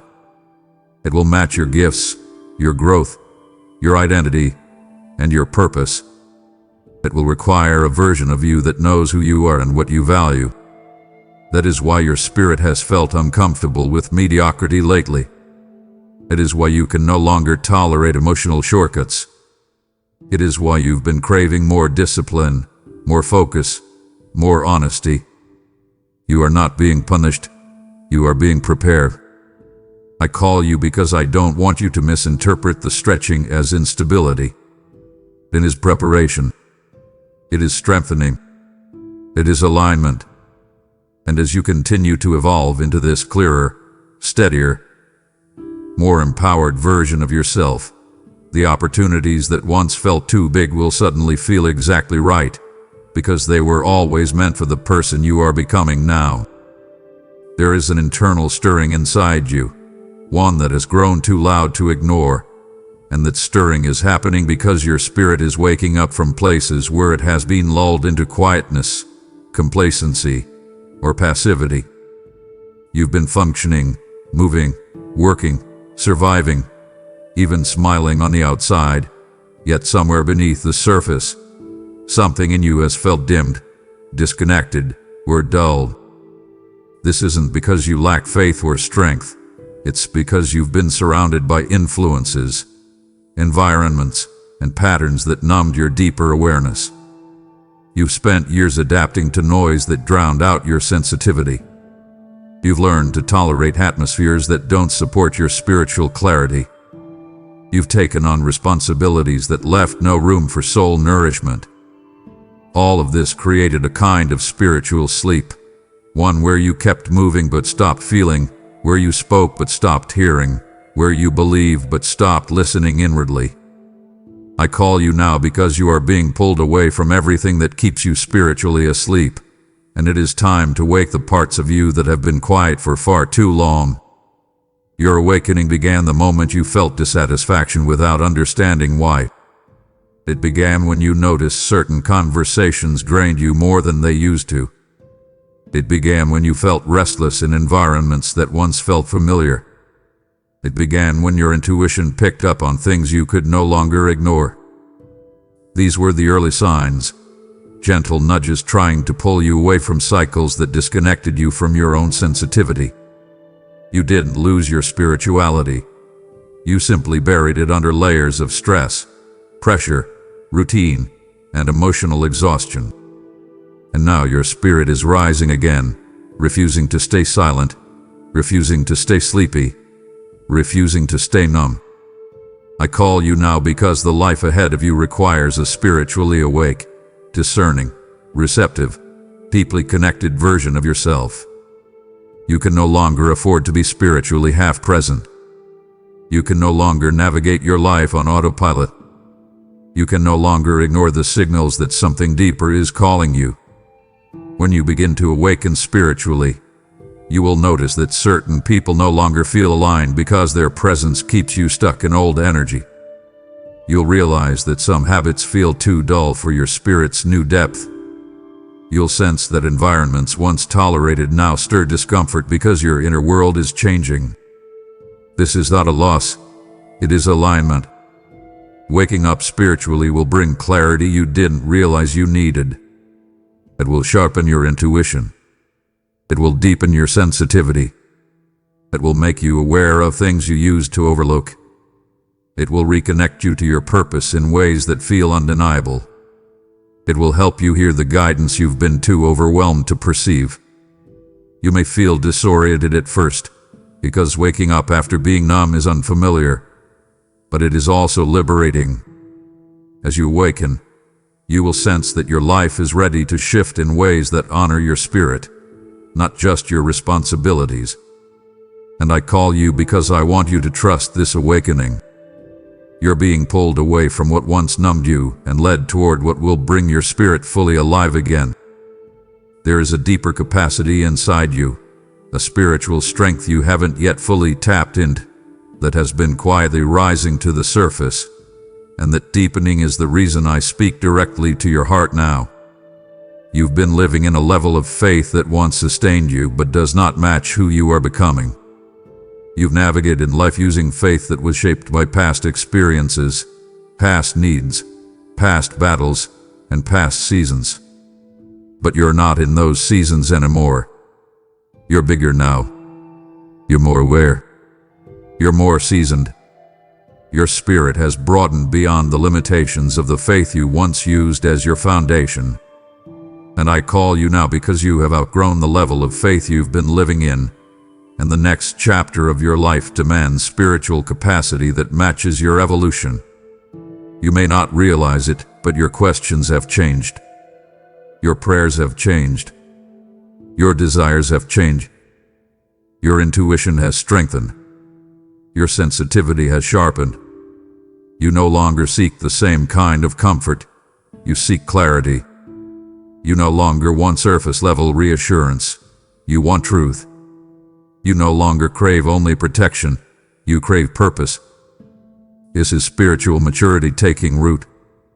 And though it feels uncomfortable at times, it is evidence that you are no longer meant to live on spiritual milk when your spirit is ready for deeper nourishment. You felt frustration recently, not because something is wrong, but because something inside you is trying to stretch. Your old ways of coping no longer work because you've outgrown them. Your old ways of praying feel limited because your spirit wants deeper dialogue. Your old ways of interpreting guidance feel too narrow because your discernment has expanded. Even your old ways of believing feel too small because your purpose now demands faith that sees beyond the obvious, trusts beyond the convenient, and stands firm beyond emotion. I call you now because your next chapter will require active, mature, expanded faith. Faith that doesn't collapse when you face pressure. Faith that doesn't get shaken by delay. Faith that doesn't shrink when fear rises. Faith that doesn't retreat when uncertainty appears. Faith that is rooted internally rather than circumstantially. This next level of faith will allow you to hear more clearly, move more boldly, commit more deeply, and stand more firmly. This deepening of your faith will not require striving. It will require presence. It will require honesty with yourself. It will require letting go of spiritual routines that no longer grow you. It will require trusting your intuition even when your mind hesitates. It will require surrender, not passive surrender, but conscious surrender that aligns you with divine timing rather than human panic. You are not being pushed. You are being drawn upward. You are ready for more faith because your spirit has matured into a place where more faith is now possible. And as you embrace this new depth, you will find that the spiritual strength you've been craving has been waiting within you all along. There is a tightness inside you, an emotional grip you've lived with for years, that is beginning to loosen, and that loosening is why I come so close to your heart in this moment. You've been held emotionally hostage by memories you couldn't forget, wounds you couldn't heal, regrets you couldn't resolve, and attachments you couldn't fully let go of. You've carried emotional burdens that shape your decisions, your relationships, your self-image, and your ability to hope. You tried to move on, but certain feelings clung to you. You tried to let go, but certain bonds were tangled too deeply. You tried to forgive, but your heart held on to fragments of pain. You've lived with emotional captivity that became so familiar you mistook it for normal. But now, finally, your heart is ready to release what has held you hostage for far too long. This readiness did not happen overnight. It developed slowly as your spirit grew stronger, as your awareness sharpened, as your capacity for truth increased. You began to see things clearly. You recognized patterns you kept repeating. You understood why certain wounds stayed tender. You realized why certain relationships drained you. You acknowledged the places where your heart closed itself off, not because you wanted to, but because you felt unsafe. Emotional captivity isn't about weakness, it's about protection. But protection becomes imprisonment when the threat is gone yet the walls remain. I call you now because the emotional walls you built long ago have cracked, not from damage, but from growth. You're ready to release what fractured your trust, what broke your confidence, what dimmed your hope, what clouded your judgment, what silenced your voice. Releasing doesn't mean forgetting. It means freeing your spirit from the weight of carrying it. Releasing doesn't mean excusing. It means reclaiming the power you lost to the pain. Releasing doesn't mean closing your heart. It means opening it to what aligns with your healing. This release will not come through force. It will come through honesty, through understanding, through compassion toward your former self, for choosing not to relive the same pain repeatedly, through recognizing that the person you were back then didn't have the knowledge, strength, or stability you have now. This emotional release will unfold gently, like a knot loosening, like a breath deepening, like a heart softening. And as you release, something extraordinary will happen. Your emotional capacity will return. You will feel lighter without knowing why. You will breathe easy. You will think more clearly. You will trust yourself again. You will experience joy without fearing it will be taken. You will love without bracing for heartbreak. You will hope without apology. I call you because you are finally ready, not to erase your past, but to reclaim your spirit from it. This release marks the beginning of your emotional freedom, and the freedom ahead will feel more natural than the captivity you're leaving behind.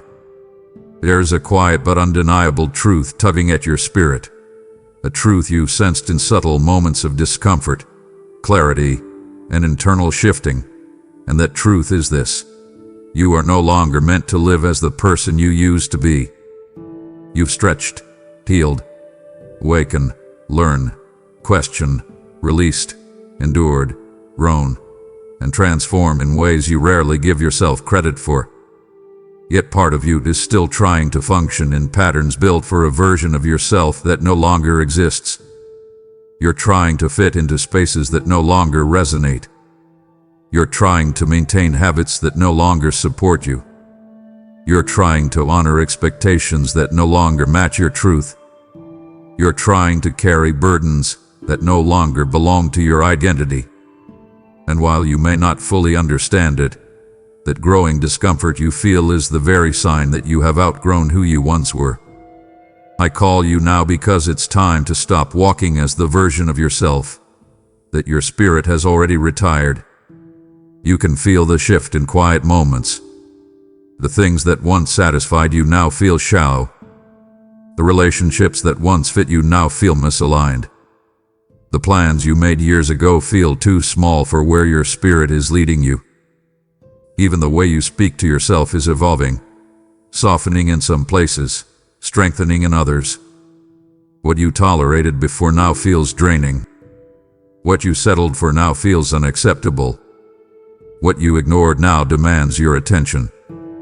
These changes are not signs of confusion. They are signs of spiritual evolution.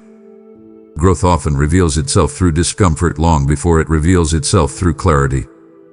When you outgrow an identity, The life that once matched that identity begins to feel too tight, too heavy, too limiting. And that is exactly what has been happening inside you. You are meant to walk forward with the wisdom you've gained, not the wounds you've healed from. But for so long, you've been navigating life through an outdated framework, one shaped by old fears, old patterns, old narratives, and old expectations. You've assumed that who you were yesterday is still who you have to be today. But your spirit knows better. You've grown in ways your mind is still catching up to. You've strengthened in ways your habits haven't fully reflected yet. You've evolved in ways that require you to make choices that honor who you are now, not who you were before life taught you what you now know. I call you because you must release the roles that no longer reflect your true self. Release the identities that were built from survival rather than purpose. Release the labels placed on you by people who never saw the whole of your heart. Release the fears that belonged to an earlier chapter. Release the doubt that came from seasons of uncertainty. Release the limitations that were born from wounds you have since healed. The moment you stop clinging to the outdated version of yourself, you will feel an internal alignment that fills you with peace, confidence, and direction. You are no longer the version of yourself who had to settle for less. You're no longer the person who didn't believe in your own strength. You're no longer the soul who felt unsafe expressing your truth. You're no longer the one who needed to repress your emotions just to get through the day. You've outgrown those emotional postures. You've outgrown those spiritual ceilings. You've outgrown those relational patterns. And now your spirit is urging you to rise into who you truly are. As you embrace this new identity, the one shaped by clarity, strength, healing, and awakening, you will finally step into a life that aligns with your present spirit, not your past pain. And the world around you will shift to reflect the person you've become. Amen.